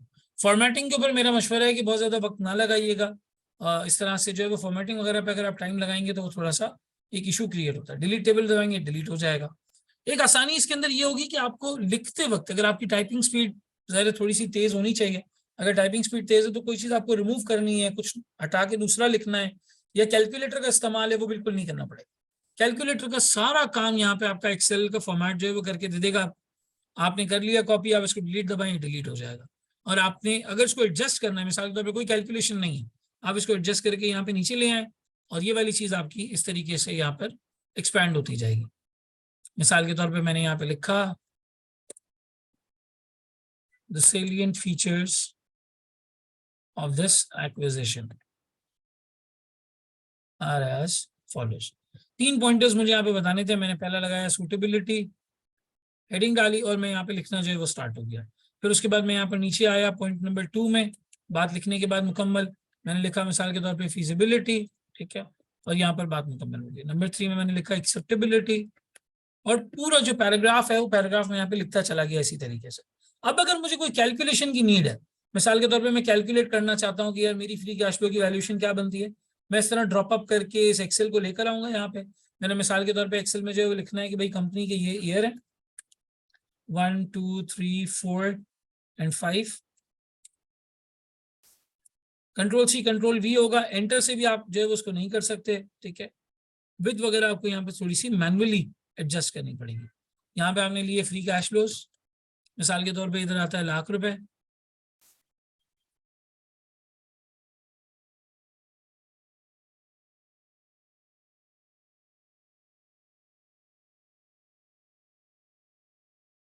यहाँ पे मैंने लिख दिया ₹1,00,000, ठीक है।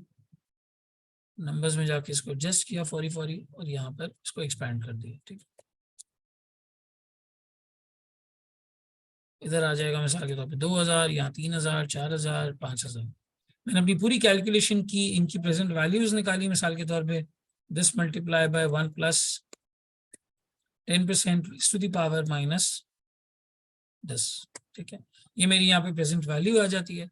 इस पूरी प्रेजेंट वैल्यू को control-C कंट्रोल-V so on so fourth में ये करता चला गया। फॉर्मेटिंग एक दफा करो लास्ट टाइम में, बिल्कुल लास्ट में जाके ये आपने किया यहाँ पे प्रेस, और लाके आपने कर दिया एक्सेल के अंदर डेसिमल खत्म। ये आपका टेबल तैयार हो गया।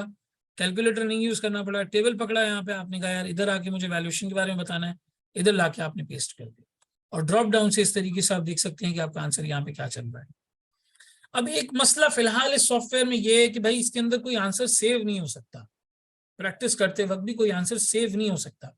मिसाल के तौर पे आपने क्वेश्चन अटेम्प्ट किया और आपने क्वेश्चन अटेम्प्ट करके बोला कि यार मैं जो है वो उसको सेव कैसे करूं, मेरे पास तो कुछ भी नहीं है। तो आपने बेसिकली करना ये होगा कि आप इस पूरे को यहाँ से कॉपी करके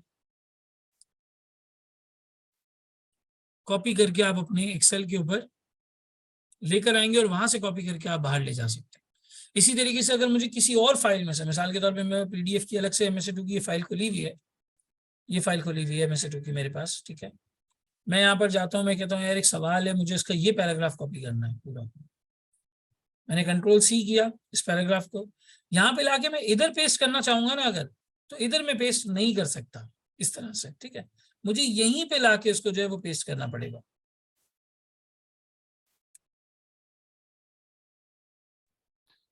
सर कॉपी, एक क्वेश्चन है मेरा। जी जी बोलें। सर जैसे ये हम पास पेपर 7 पेपर में लेके जाते हैं और हाँ स्टडी मटेरियल लेके जाते हैं, हाँ, इस तरह हमारे पास सॉफ्ट में लैपटॉप में होगा तो हम वहां से जैसे कोई चीज आई है तो हम वहां से कॉपी पेस्ट कर सकते हैं यहाँ पे, वही या मैं यहाँ देख पे के लिख करने की सकते हैं कोशिश कर मतलब। रहा हूँ। मैंने एक्सेल फाइल के अंदर इसको कॉपी किया था अभी PDF से लेके थोड़ी देर पहले, तो हो गया था कॉपी। ये पता नहीं ये क्यों नहीं हो रहा है कॉपी। और यहाँ पर लाया हम इसको इधर, टेबल को ही पेस्ट कर रहे हैं। आइडियली इसको पेस्ट करना चाहिए कॉपी। और सर साथ हम मतलब अपना साथ पास पेपर की फाइल जैसे ओपन कर लेते हैं और वहां पे हमने अगर अपना इंडेक्स बनाया हुआ है या इस तरह करके हम एक्सेस कर सकते हैं सर देख के क्वेश्चन मतलब पेपर से, हाँ देखो फ़हीम सही कह रहा है सर, क्वेश्चन पेपर से कॉपी हो जाता है। जैसे मिसाल के तौर पे कोई टेक्स्ट आपको रिप्रोड्यूस करना है, ये टेक्स्ट इस तरह रिप्रोड्यूस करना है, आप इसको कॉपी करके वहां पे जो है वो पेस्ट कर सकते हैं। ये वाला एरिया जैसे मिसाल के तौर पे मैंने कॉपी किया, यार मैंने अभी आउटसाइड फाइल से भी किया था, एक दफा हो गया था आउटसाइड फाइल से, मुझे जहाँ तक याद पड़ता है। सिंपल कंट्रोल-C और इस तरीके से लाकर यहाँ पे आपका कंट्रोल-V।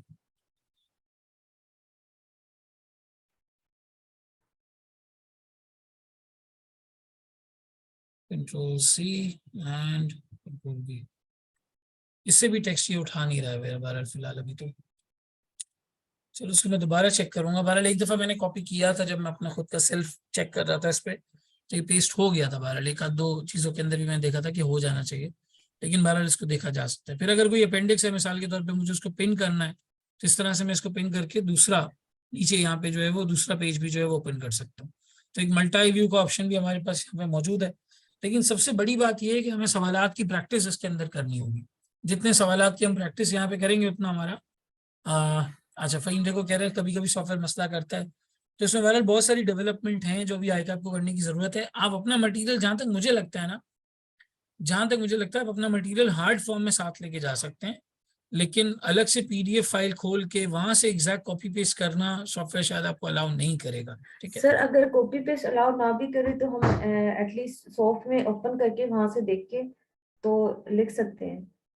मुझे लगता है कि ऐसा कुछ हार्ड फॉर्म ऑप्शन में है? ही अलाउड है अभी। अभी फिलहाल आपको हार्ड फॉर्म में ही अलाउ किया जाएगा कि आप उस हार्ड फॉर्म में जो किताबें पढ़ी हैं उसको आप देख लें। अगर आई आप सॉफ्ट में इस तरह से आपको अलाउ करता है कि आप लैपटॉप का मटेरियल साथ साथ देख सकते हैं, तो फिर ठीक है, वो उनके ऊपर है। लेकिन अभी तक जो मुझे लगता है अभी आप अलाउड नहीं है कि आप एग्जाम विंडो को इस तरह से जो है वो चेंज कर सकते हैं। सर और स्क्रीन यहाँ रोटेशन पे अलाउड जैसे नहीं होगी। पेपर में हम अंडरलाइन और हाईलाइट कर लेते हैं क्वेश्चन पेपर को, तो हम्म, यहाँ पे हाईलाइट की ऑप्शन होगी मेन यहाँ पॉइंट्स जैसे पर इंपॉर्टेंट हाईलाइट पॉइंट्स की पेपर ऑप्शन, में हाँ आप सही कह रही है, एक मिनट में देख लेता हूँ।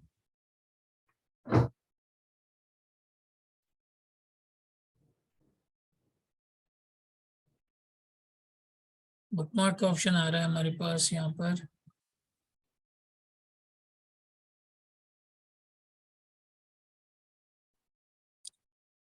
एज सच तो मेरा ख्याल है कहीं पे हाईलाइट का ऑप्शन नहीं दिया जा रहा है इस तरह से। नहीं, एक्सेल में बहरहाल आप हाईलाइट कर सकते हैं यहाँ पर, इस तरह हाईलाइट किया जा सकता है। इधर तो हाईलाइट का कोई भी की इन्होंने नहीं दिया हुआ है। तो हाईलाइटिंग ये दोबारा फिर इनको अलाउ करनी चाहिए, हाईलाइटिंग इसमें अलाउड नहीं हुई हुई है। अंडरलाइन या हाईलाइट करने का कोई ऑप्शन फिलहाल इसमें नहीं दिया हुआ। इस विंडो को आप एडजस्ट कर सकते हैं पढ़ने के लिए, जिसमें आप सिर्फ रीड कर रहे हैं, आप ये विंडो ओपन कर लें, पूरा आपको नजर आ जाएगा। और जब आप कॉपी सोल्यूशन लिख रहे हैं तो सोल्यूशन के वक्त आप इसको थोड़ा सा इधर एक्सपैंड कर सकते हैं। ठीक है, इस तरह से 12 जी सिचुएशन यहाँ पे इसकी जो है वो नजर आ रही है। रिसोर्स का टैब मूव किया जा सकता है, एक्सेल से कॉपी पेस्ट किया जा सकता है इसके अंदर, लेकिन जो आप यहाँ लिखेंगे इस स्पेस वाले एरिया में लिखेंगे वही काउंट होगा। एक्सेल वर्किंग के लिए तो काउंट हो जाएगा, सोल्यूशन के परस्पेक्टिव से जो है वो काउंट नहीं होगा। आप विंडो भी बहरहाल इस तरह से जो है वो चेंज नहीं कर सकेंगे, लेकिन घर में प्रैक्टिस करते वक्त आपको ऑल टैब करना पड़ेगा, क्योंकि इसमें एक ही क्वेश्चन अपलोड हुआ हुआ है, वो है विंटर 2020 का। ये क्वेश्चन वन हुआ है। फिर आपको अगर नए क्वेश्चन पे मूव करना है, आप यहाँ ओवरव्यू में आ जाए, मिसाल के तौर पे आप क्वेश्चन बस इसमें पेज नंबर 6 पे चले गए।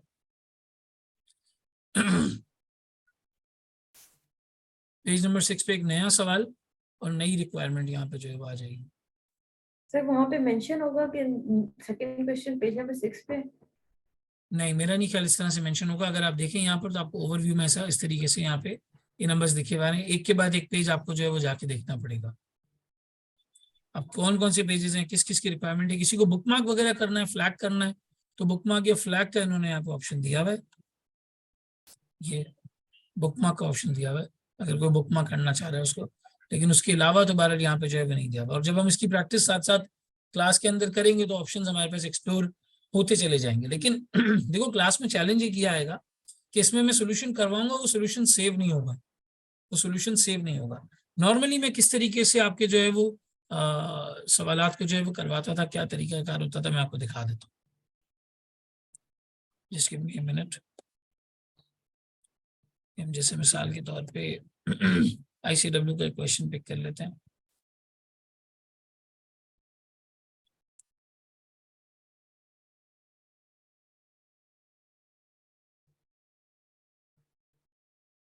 देखो मेरा तरीका सॉल्व करवाने का ये होता था कि आपने मिसाल के तौर पे सारी चीज़ों को लेफ्ट साइड पर इस तरीके से जो है वो प्रेजेंट कर लिया, फिर मैं यहाँ पे पॉइंटर्स कैलकुलेशन ये सारी वर्किंग एक्सेल में बनवाता था, और इधर ही बहरहाल इसको पूरे को जो है वो इधर सॉल्व करवाते थे इस तरीके से। ठीक है, एक दो और भी मैं आपको यहाँ पे दिखा देता हूँ, जिसके भी मिनट।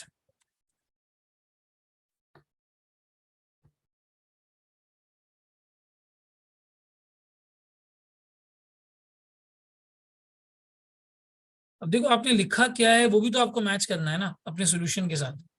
इस तरीके से मेरा तरीका कार होता था कि हम एक्सेल में चीजें यहाँ पे लिखते थे। तो बहरहाल एक आइडियल सोल्यूशन है जो क्लास में मैंने करवाया हुआ है, हाईलाइटिंग वगैरह करके, ये सब चीजें करके। यहाँ पर अंडरलाइन और हाईलाइटिंग के लिए हम श्योर आई कोई ना कोई ऑप्शन आपको दे देगा, और उसमें जो है वो फंक्शनैलिटी में चेंज आ जाएगा जब आप फेब में इसका मॉक देंगे, फीडबैक देंगे, मॉक देंगे, तो ये चीज इंप्रूव हो जानी चाहिए।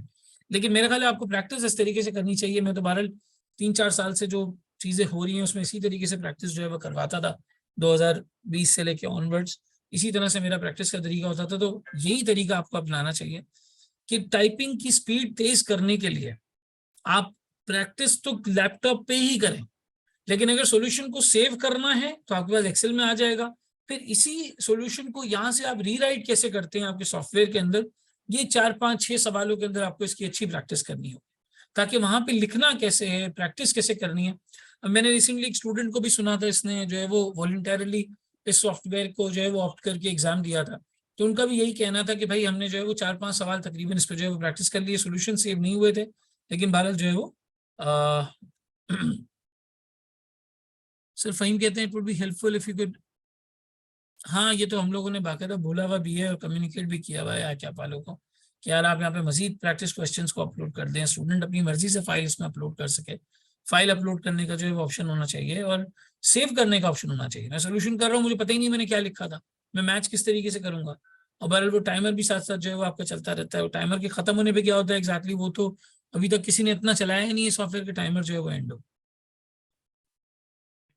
तो ये जो अच्छा बाकी क्या। चीजें हम डिस्कस कर रहे हैं जैसे हाईलाइट की ऑप्शन और ये हाँ इस तरह सॉफ्ट में अगर हम पास पेपर्स वगैरह, तो सर ये भी काइंडली आप आई कैप को रिकमेंड कर देंगे कि जो बिल्कुल, हम मेरी यहाँ पे क्लास कम्युनिकेशन में में पॉइंट्स मेरी हाँ डिस्कस मेरी हो रहे हैं। कम्युनिकेशन में मैं ये सारी चीजें रेकमेंड कर दूंगा। लेकिन आई कैप की स्पेसिफिकेशन के हिसाब से आपके पास आपका पर्सनल लैपटॉप होना जरूरी है। अगर आप खुदा ना खास्ता एक फर्म का लैपटॉप लेके चले जाते हैं, फिर वहां पे कोई इस तरह का मसला आ जाता है कि यार वो अलाउ नहीं करता, मुझे कुछ स्टूडेंट्स ने स्क्रीनशॉट्स भेजे थे, वो नहीं अलाउ कर रहा। फर्म के अंदर आप इस तरह के लैपटॉप्स के अंदर आप ये एप्लीकेशन वगैरह नहीं यूज कर सकते। तो बेहतर है कि आप अपना पर्सनल लैपटॉप भी जो है वो इसके लिए परचेज कर लें और इसकी प्रैक्टिस भी जो है वो स्टार्ट कर दें। फेब की 25 तारीख को जो मॉक होने वाला है उस मॉक में भी जरूर पार्टिसिपेट करें। फीडबैक के लिए जो चीजें आएंगी मैं भी कम्युनिकेट करूंगा, आप भी अपने तौर पे कम्युनिकेट करें बीइंग स्टूडेंट। हम कुछ सवालों की प्रैक्टिस भी इसी के ऊपर करेंगे, इसी सॉफ्टवेयर के ऊपर करेंगे, लेकिन उसको सेव रखने के लिए, सिर्फ और सिर्फ उसको सेव रखने के लिए मेरा तरीकाकार ये होगा कि मैं एक्सेल में भी करवाऊंगा और फिर यहाँ पे हम उसको रीराइट करेंगे। यहाँ पे हम इसको रीराइट करेंगे, समझने की कोशिश करेंगे किस तरीके से हम इसको जो है वो कर रहे हैं। रीराइट करने से हमारी हेल्प ये हो जाएगी कि हमारे पास सोल्यूशन सेव भी हो जाएगा जो हमने एक्सेल में किया हुआ है, और हमारे पास सॉफ्टवेयर में भी उसकी कॉपी बन जाएगी या हमने सॉफ्टवेयर में भी उसको लिख लिया होगा। तो जो चैलेंजेस या इस तरीके की कोई चीज पेश आ रही है वो हम यहाँ पे जो है वो भारत समझ लेंगे कि हमें यहाँ पे क्या मसले मसाइल जो है वो पेश आते हैं। ठीक है, लेकिन जो क्वेश्चंस को आप अटेम्प्ट करें उनके वर्डेड सोल्यूशन, जो वर्डेड सोल्यूशन है वो यहाँ पर लिखें। ठीक है, और जो कैलकुलेशंस हैं वो यहाँ पे एक्सेल में करके एटलीस्ट अपने हाथ को रवा करने की कोशिश करें। ठीक है, तो ये फोन स्टाइल, अलाइनमेंट, कहाँ पे क्या चीज दी हुई है, इन सब से आपको एक्विंट होना होगा। मैं भी टेक्निक्स जाहिर कर करके आपको जो है वो बताऊंगा सोल्यूशन वगैरह कॉपी करने के एतबार से, और हम एक्सेल में करेंगे जिस तरह मैं आज तक करवाता आ रहा हूँ। मेरे सारे सॉल्यूशंस एक्सेल के अंदर मौजूद है। एक गूगल ड्राइव का लिंक है जिसपे मेरा एसपीएम का, बीएफडी का और एमएससी2 का सारा डेटा जो है वो मौजूद है। सारा का सारा सब कुछ जो है वहाँ पे मौजूद है। आप उस ड्राइव के लिंक से एक्सेल में सारे सॉल्यूशंस भी डाउनलोड कर सकते हैं जो हमारे एमएससी2 के जो है वो मौजूद है, जितने सवाल मैंने करवाए हैं। ठीक है सर एक चीज और, जी जी सर ये जो मॉक होना है आई कैप का, हाँ तो सर हम ये जाके अटेम्प्ट करेंगे प्रैक्टिकली वहां बैठ के।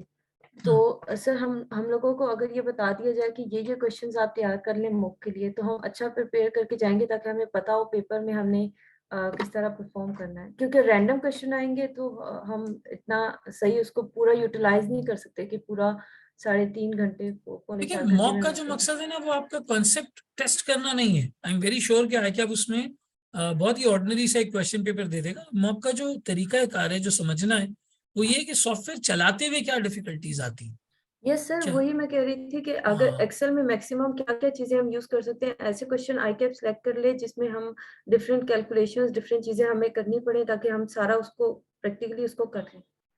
हाँ आप सही कह रही है। मैं कम्युनिकेट करूंगा अगर इस तरह का कोई सेशन होता है या इस तरह की कोई बात हमसे जो है वो पूछी जाती है या हम उसको लिख के भी भेज सकते हैं, तो इंशाल्लाह ये जी चीज़ जो है सर। वो कम्युनिकेट हो जाएगी। सही। तो भाई this is about your software. इस तरह से आपके पास एक एक पेज करके क्वेश्चन पेपर्स आ रहे होंगे। आपका पूरा क्वेश्चन पेपर यहाँ पे ओवरव्यू के अंदर आपको जो है वो नजर आ रहा होगा। ठीक है, तैमूर ने हमें यहाँ पे एक चीज रिकमेंड की थी, सिर्फ window plus right arrow press करेंगे तो बोथ स्क्रीन पैरेलल ओपन हो जाएगी। Window plus right screen, Taimur मैं अप्लाई तो कर रहा हूँ।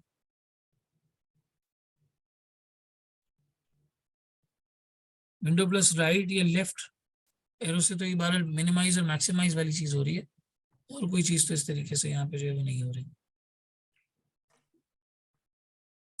लेकिन बहरहाल ये रियलिटी है कि अब आई जो है वो इस पर शिफ्ट करेगा, और in terms of CFAP as well as MSA2 दोनों के ऊपर इसको जो है वो इम्प्लीमेंट किया जाएगा। तो हमें जितना जल्दी हम इस चीज़ को एक्सेप्ट कर लें कि हमें इससे गुजरना है या हमें इसके ऊपर क्वेश्चंस करने हैं, उतना आसान होगा। ठीक है, उतना आसान होगा। पहली दफा जिसने लिख के एग्जाम दिया होगा उसके लिए भी शायद मुश्किल हो गया इतने घंटे कौन लिख के बैठ के, लेकिन बहरहाल अब हम उसके इतने आदी हो चुके हैं तो एक वक्त आएगा हम इसके भी बहुत आदी हो जाएंगे। कुछ प्लस पॉइंट्स हैं इसके। एक तो कैलकुलेटर के इस्तेमाल से आप काफी हद तक जो है आपकी जान छूट जाती है। थोड़ा बहुत फॉर्मेटिंग में टाइम लगता है, लेकिन मेरा जहां तक अंदाजा है कैलकुलेटर में आपको बहुत लंबी लंबी कैलकुलेशंस करनी पड़ती थी, और बीच में कोई नंबर रह जाए, कोई नंबर आप गलत डाल दें, कोई कैलकुलेशन गलत कर लें तो आपका आंसर बेकार में गलत हो जाता था। तो इधर एटलीस्ट कैलकुलेशन के मार्क्स नहीं कटेंगे, स्टेप्स आपके सही हैं, कैलकुलेट आपको एक्सेल करके दे देगा, टेबल आप उठा के वहां पे पेस्ट कर देंगे। जो चीज आप लिख रहे हैं, लिखने में कोई चीज गलत हो गई, फौरी फौरी बैक स्पेस कर लें। कोई चीज आपको स्टडी टेक्स्ट से यहाँ पे जो है वो रेफर करनी है, आपने स्टडी टेक्स्ट से पिक किया, उसको कॉपी किया, इधर लाके जो है वो पेस्ट कर लें। ठीक है, अभी ये बहरहाल पता नहीं क्यों सॉफ्टवेयर में नहीं हो रहा, लेकिन मैंने खुद चेक किया था ये वाली चीज इधर से कॉपी होके पहले एक्सेल में पेस्ट होती थी, फिर उसके बाद यहाँ पे जो है वो पेस्ट होती थी। मे बी हम इसको जब रीस्टार्ट करेंगे तो फिर बहरहाल आसानी थोड़ी सी हो जाएगी। एक दफा फिर करके देखते हैं, Ctrl+C और यहाँ पे Ctrl+V। नहीं, अभी ये केस स्टडी से कोई चीज जो है वो पिक नहीं कर रहा। बहरहाल चलें जी, तो एक ऑप्शन आपके पास ये होना चाहिए, यहाँ पर लिखते हुए अगर कोई कैलकुलेशन की नीड नहीं है तो उसको ड्रॉप डाउन करके बंद कर लें, उस एरिया को एक्सपेंड कर लें। अलाइनमेंट मूवमेंट किस तरह से स्क्रीन की होती है वो आप अपने तरीके से जो है वो कर सकते हैं। सिर्फ आप अगर रीड कर रहे हैं तो उसको भी यहाँ पे ड्रॉप करके इस तरीके से यहाँ पे जो है लाया जा सकता है। लेकिन बहरहाल टाइपिंग की जो रिक्वायरमेंट है वो एक मस्ट है जो इसके साथ हमें जो है वो डेवलप करनी है। प्रैक्टिस कम से कम 5-6 सवाल की हमें सॉफ्टवेयर के ऊपर करनी है ताकि हमारा हाथ सेट हो, हम एक्वेंट हो, और फिर एग्जाम के दिनों में भी मजीद 2-3-4 क्वेश्चन जिसमें जो है वो करने। आप प्रैक्टिस चाहे सॉफ्टवेयर पे करें चाहे नॉर्मल एक्सेल में करें, आपने प्रैक्टिस करनी लैपटॉप पे करनी है, आपने लैपटॉप पे प्रैक्टिस है। रजिस्टर के अंदर सिर्फ और सिर्फ अगर कोई चीज मेन पॉइंट नोट करना है या आपको अपनी गलतियों का लॉग बनाना है, कोई रिकॉर्ड बनाना है कि कौन सी एरर्स आप कर रहे हैं, कौन सी मिस्टेक्स आप कर रहे हैं, तो वो आप रजिस्टर के अंदर बेशक जो है वो बना लें। लेकिन वैसे आपने सारी चीज यहाँ पर करनी है एक्सेल के साथ साइमल्टेनियसली, तो उसको सॉफ्टवेयर में लेकर आए तो आपका सोल्यूशन अगर नहीं भी सेव हो रहा तो एक्सेल के अंदर वो सेव हुआ होगा। ठीक है, और मैं बहरहाल जब से MSA2 पढ़ा रहा हूँ मैं एक्सेल में ही इन चीज़ों को सॉल्व कराता था। आई हैड अ फीलिंग कि कभी ना कभी आई कैप जो है वो इसको ऑनलाइन कर देगा, क्योंकि ACCA ने कर लिया है। हम माने या ना माने, हम फॉलो गोरे को ही करते हैं, जितना भी हम अग्री ना करें, पूरा मुल्क हमारा गोरे को जो है फॉलो करते हैं। 24-24 बार हम IMF के पास जा चुके हैं, हमें गोरों का ही सहारा चाहिए होता है हर चीज के अंदर। तो बहरहाल अगर वहाँ इंप्लीमेंट हो गया है तो अब ज़ाहिर है यहाँ पे इंप्लीमेंट होना तो है, लाजिम व मलजूम है कि इंप्लीमेंट होगा। जितना जल्दी इस रियलिटी को एक्सेप्ट कर लेंगे उतना हमारे लिए जो है बेहतर होगा। इस तरह से टिपिकली स्निपिंग टूल से यहाँ पे देखो एक्सेल में वैसे इंसर्ट के साथ अगर लेटेस्ट एक्सेल है आपका, स्क्रीनशॉट में स्क्रीन क्लिपिंग का ऑप्शन होता है, आई गेस नजर आ रहा है आपको।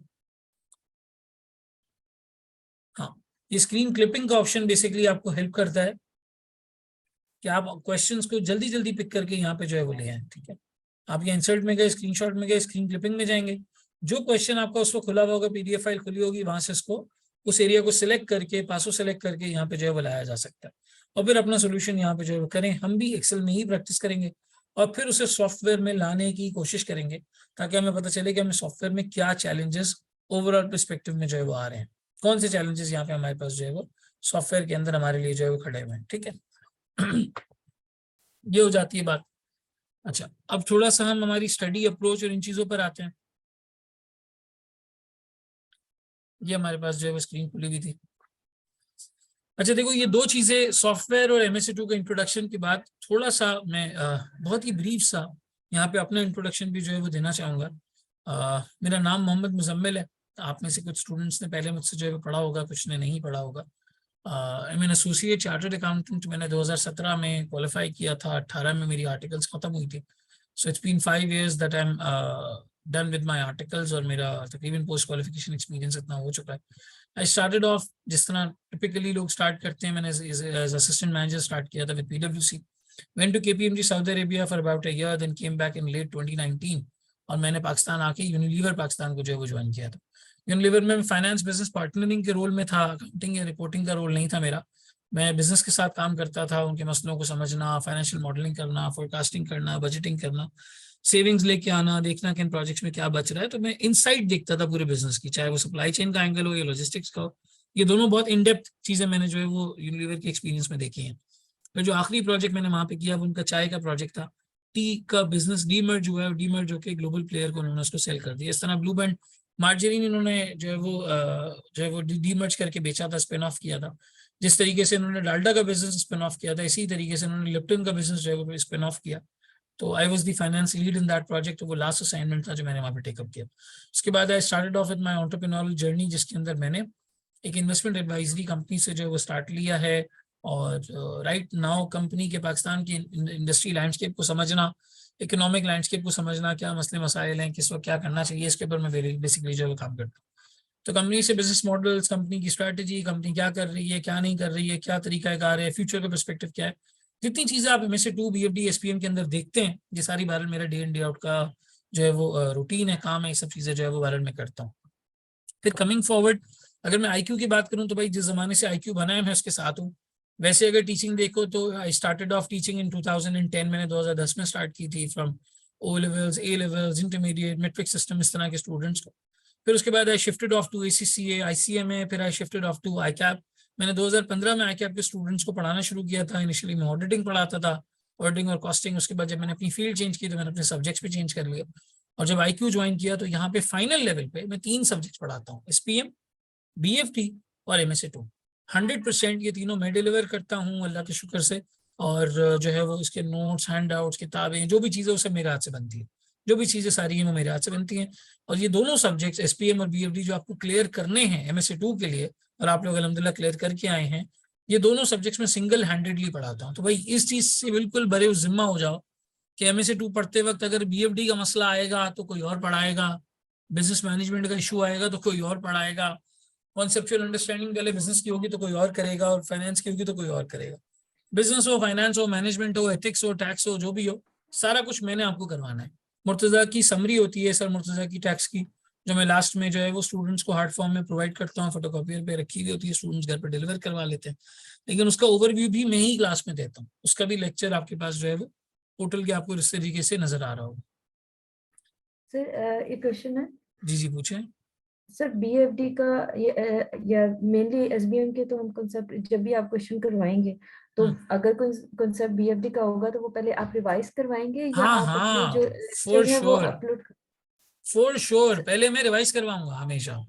उस सवाल को करने से पहले जो इशू उस सवाल के अंदर हम डिस्कस करने वाले हैं, या जो वो स्पेसिफिक इंडस्ट्री की नॉलेज है, या उसको करने के लिए जो स्पेसिफिक चीज की जरूरत है, इस कॉन्सेप्ट की जरूरत है, उसको मैं पहले रिवाइज कराऊंगा। जैसे मिसाल के तौर पे बिग डेटा के सवाल मैंने करवाए तो पहले बिग डेटा रिवाइज करवाया है, CRM के सवाल मैंने करवाए तो पहले CRM रिवाइज करवाया है। सारी चीजें इस तरीके से जो है वो मैंने करवाई। और जो हमारा MS2 का व्हाट्सएप ग्रुप है, आपने देखा होगा MS2 जून 23 और दिसंबर 23, जिसका लिंक भी आज मैंने सर्कुलेट किया था। उस व्हाट्सएप ग्रुप पे भी अगर आप कोई सवाल पूछना चाहें, चाहे वो बेसिक हो, एडवांस हो, MS2 का हो, BFD का हो, SPM का हो, किसी का भी हो, you can ask about it. आप आराम से जो है वो पूछ सकते हैं। सिंगल हैंडेडली ये 3 सब्जेक्ट्स मेरे पास, तो सर कहीं पे भी हेजिंग से परेशान। रिलेटेड लेक्चर्स हमें मिल सकते हैं? हेजिंग का एरिया काफी वीक है। हेजिंग वाला एरिया, फॉरेक्स वाला एरिया? जिस हेजिंग ये जो इंटरेस्ट रेट हेजिंग है और स्वैप वगैरह इस तरह की चीजें, अच्छा देखो, फॉरवर्ड कॉन्ट्रैक्ट और ये चीजें, मैं बताता हूँ। एक एक चीज पहले मैं ऑप्शंस। आपको थोड़ा सा स्टडी के अप्रोच के तरीके से जो है वो बता दूं, फिर मैं इस चीज को लिंक करता हूँ। आपका ये वाला मसला हेजिंग वाला भी अभी हल हो जाएगा। सर सवाल ये पैदा होता है, हमारे एजेंडा में हमने सबसे पहले इंट्रोडक्शन पेपर का डिस्कस किया, हमने सॉफ्टवेयर की बात की, अब हम आते हैं थोड़ा सा स्टडी प्रिपरेशन के ऊपर। अब हम एरियाज पर आ रहे हैं, जैसे फॉरेक्स का सवाल पूछा आपने और दूसरे लोगों के जहन में सवाल होंगे, हम इन एरियाज के ऊपर आते हैं कि हम किस तरीके से इसको लेके जो है वो चल रहे होंगे। ठीक है,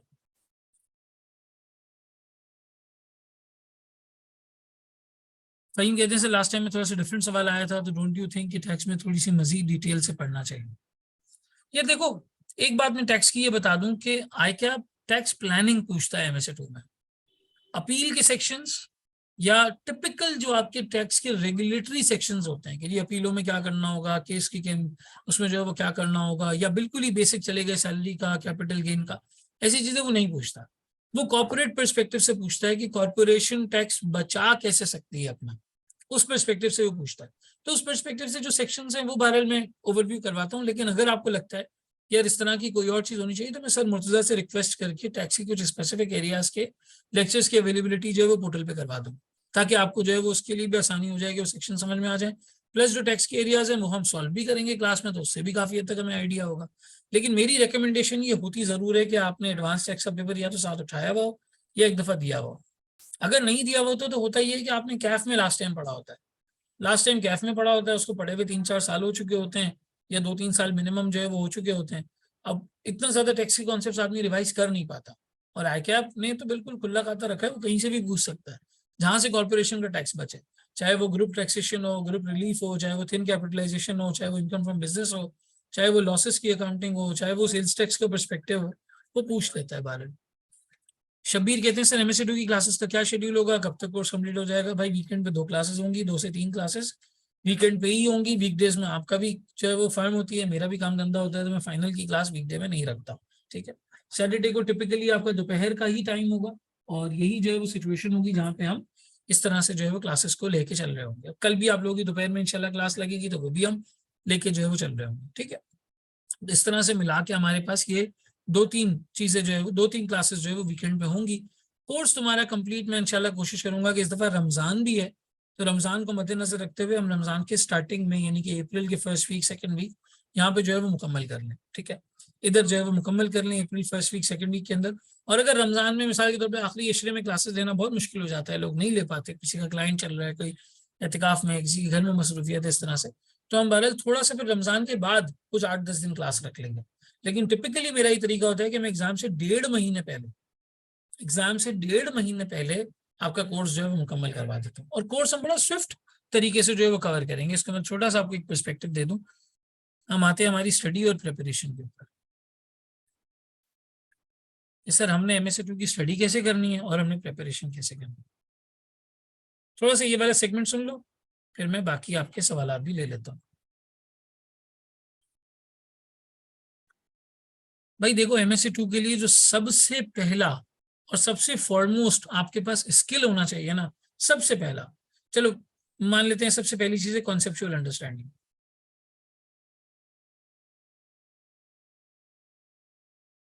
ये बिल्डिंग ब्लॉक है कि हमारे कॉन्सेप्ट जो है वो क्लियर होने चाहिए। सर इसके लिए हम क्या क्या कर सकते हैं? हम आईसीडब्ल्यू की स्टडी टेक्स्ट रीड कर सकते हैं। लेकिन सर मैं आपको बताऊं ना, आप पूरी स्टडी टेक्स्ट अगर एक साथ रीड करने बैठेंगे ना कि जी आज मैंने स्टडी टेक्स्ट उठाई, मैं पूरी रीड करता हूँ, आपका दिल ही नहीं लगेगा। तरीका ये होता है कि आप जो जो पार्ट रीड करते जाएं उससे रिलेटेड सवालात करते जाएं, या जो जो सवालात क्लास में होते जा रहे हैं उससे रिलेटेड आप पार्ट रीड करते चले जाएं। मैं तो यहाँ पे रिवाइज सब करवाऊंगा, सारी चीज करवाऊंगा, लेकिन हमारा तरीकाकार क्या होगा? हमारा तरीकाकार ये होगा कि हम सवालात कुछ क्लास में करेंगे, कुछ मैंने आपके लिए पोर्टल पे अवेलेबल किए हुए की स्टडीज, वो मैं अभी आपको यहाँ पे दिखाता हूँ। तो सबसे पहली चीज होगा आप आईसीडब्ल्यू की स्टडी टेक्स्ट को रीड कर सकते हैं। आप चाहें मेरे रिविजन लेक्चर्स ले सकते हैं। ये रिविजन लेक्चर्स ऑलरेडी मैंने पोर्टल पे रखे हुए हैं, ऑलरेडी पोर्टल के ऊपर में मौजूद है। आप अपनी रजिस्टर से रिविजन कर सकते हैं। अगर आपका रजिस्टर अच्छा जो है वो बना हुआ है, आप रजिस्टर से चीजों को जो है वो रिवाइज कर सकते हैं। मेरी अपनी एमएससी 2 की थियरी की किताब नहीं है, मेरी अपनी एमएससी 2 की थियरी की किताब नहीं है। आईसीडब्ल्यू की स्टडी टेक्स्ट ही मैं भी रेफर करता हूँ, क्योंकि थियरी सारी उसके अंदर लिखी हुई है। लेकिन मेरे पोर्टल पे 50 से 55 के स्टडीज का जो है वो डेटा बैंक पड़ा हुआ है, 50 to 55 की स्टडीज, वो स्प्रेड हुआ है हर तुम्हारे जो है वो सेगमेंट के अंदर। तो रिवीजन लेक्चर्स पोर्टल पे हैं, आपका अपना रजिस्टर है, आपकी अपनी किताबें हैं, आईसीडब्ल्यू का स्टडी टेक्स्ट है। लेकिन सर आईसीडब्ल्यू के अंदर जो रिपोर्टिंग वाला पार्ट है वो आपने नहीं पढ़ना, जो ऑडिटिंग वाला पार्ट है वो आपने नहीं पढ़ना। आपने सिर्फ और सिर्फ मैनेजमेंट और फाइनेंस वाला पार्ट पढ़ना है। मैनेजमेंट, फाइनेंस और बिजनेस वाला पार्ट पढ़ना है। अगर आप देखो तो ये तीनों चीजों को कौन कौन सी चीजें यहाँ पर आएंगी, मैंने पूरा यहाँ पे टॉपिक वाइज एक चार्ट तुम्हें बना के बता दिया था कि क्या क्या चीजें यहाँ पे जो है वो टेस्ट होती हैं, सारी मैंने यहाँ पे इंक्लूड कर दी है। ठीक है, हमारा तरीका कार क्या होगा सर, आपकी कॉन्सेप्चुअल अंडरस्टैंडिंग आप यहाँ से कर सकते हैं, लेकिन this should go hand in hand with questions. ये गो अलोंग वाली स्ट्रैटेजी होनी चाहिए। अगर तुम आइसोलेशन में सारी थ्योरी रिवाइज करने बैठ जाओगे, थक जाओगे, बोलोगे तो बहुत ही बोरिंग हो गया, बोर्डम क्रिएट हो गया यहाँ पे।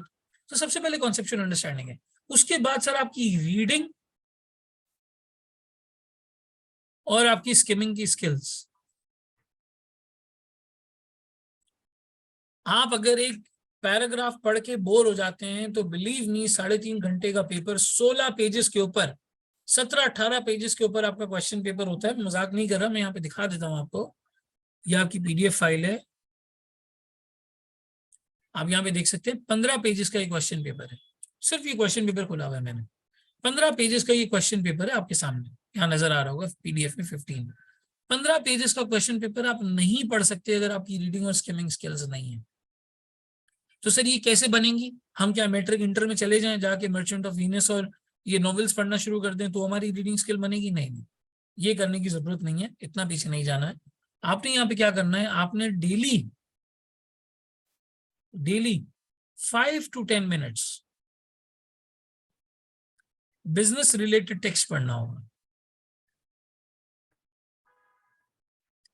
ऐसा टेक्स्ट जो आपको पढ़ने का आदी बनाता है, आपको ये चीज समझाता है कि आप किस तरीके से पढ़ सकते हैं, समझ सकते हैं। सर कौन कौन सी चीजें हैं जो यहाँ पे पढ़ी जा सकती हैं? भाई यहाँ पे आपके पास हार्वर्ड बिजनेस रिव्यू है, इसके फ्री आर्टिकल्स हैं, आप पढ़ सकते हैं। इकोनॉमिस्ट है, इसके फ्री आर्टिकल्स हैं, आप यहाँ पे पढ़ सकते हैं। प्रॉफिट पाकिस्तान है, इसके जो फ्री आर्टिकल्स हैं वो आप पढ़ सकते हैं। डॉन की वैसे न्यूज होती बोरिंग है, लेकिन अगर आप उसके ओपिनियन वाले आर्टिकल्स चाहें या लेटर टू द एडिटर्स चाहें, आप ये चीजें पढ़ सकते हैं। अब मैं बिल्कुल आपको ये नहीं कहूंगा कि हैरी पॉटर पढ़ने बैठ जाओ, क्योंकि उससे आपकी बिजनेस अंडरस्टैंडिंग या बिजनेस वाली टर्मिनोलॉजीज नहीं स्ट्रेंथन होती है, यहाँ से थोड़ी सी होंगी।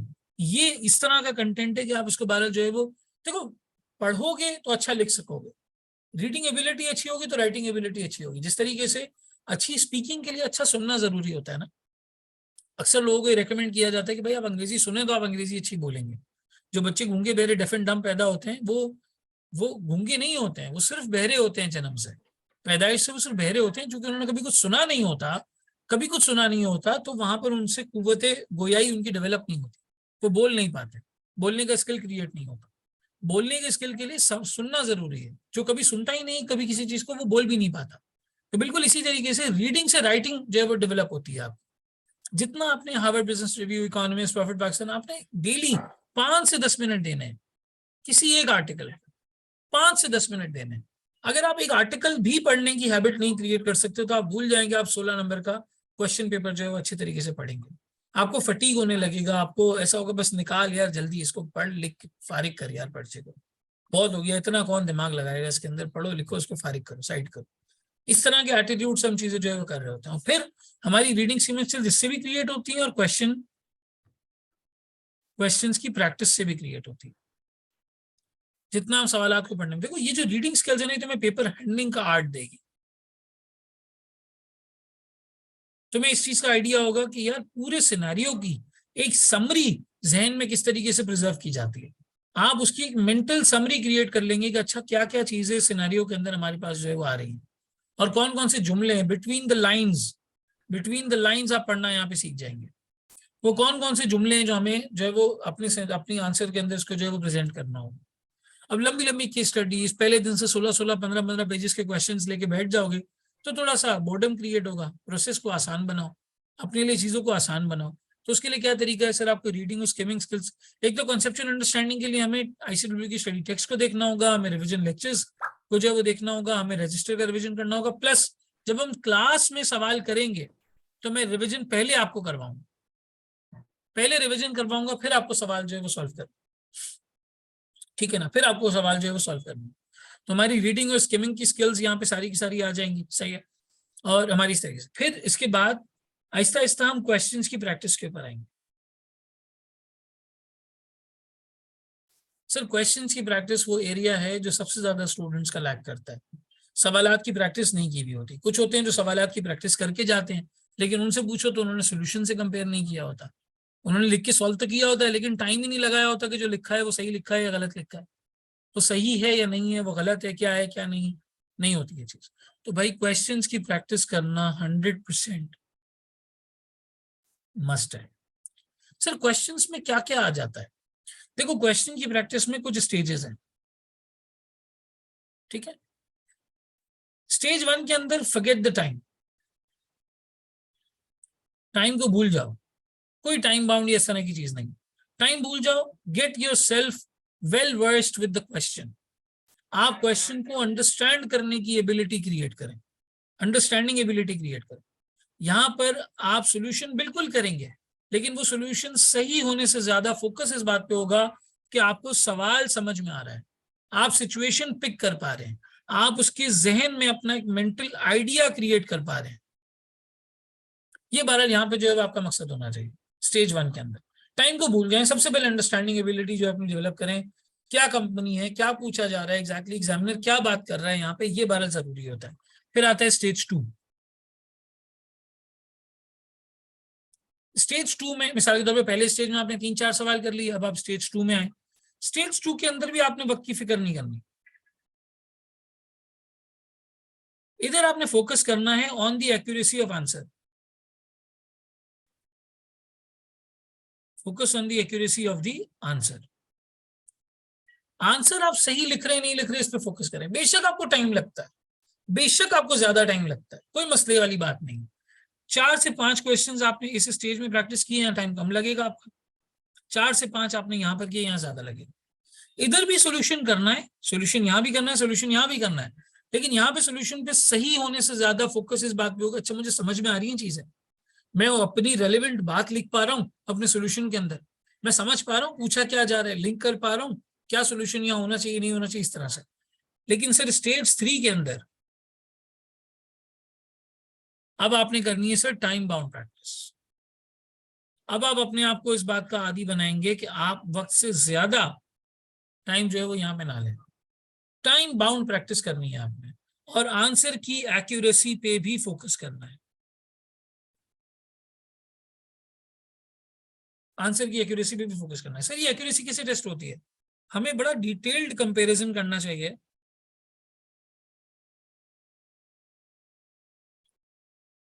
With the suggested answer. और सर ये थोड़ा सा डिटेल्ड हो।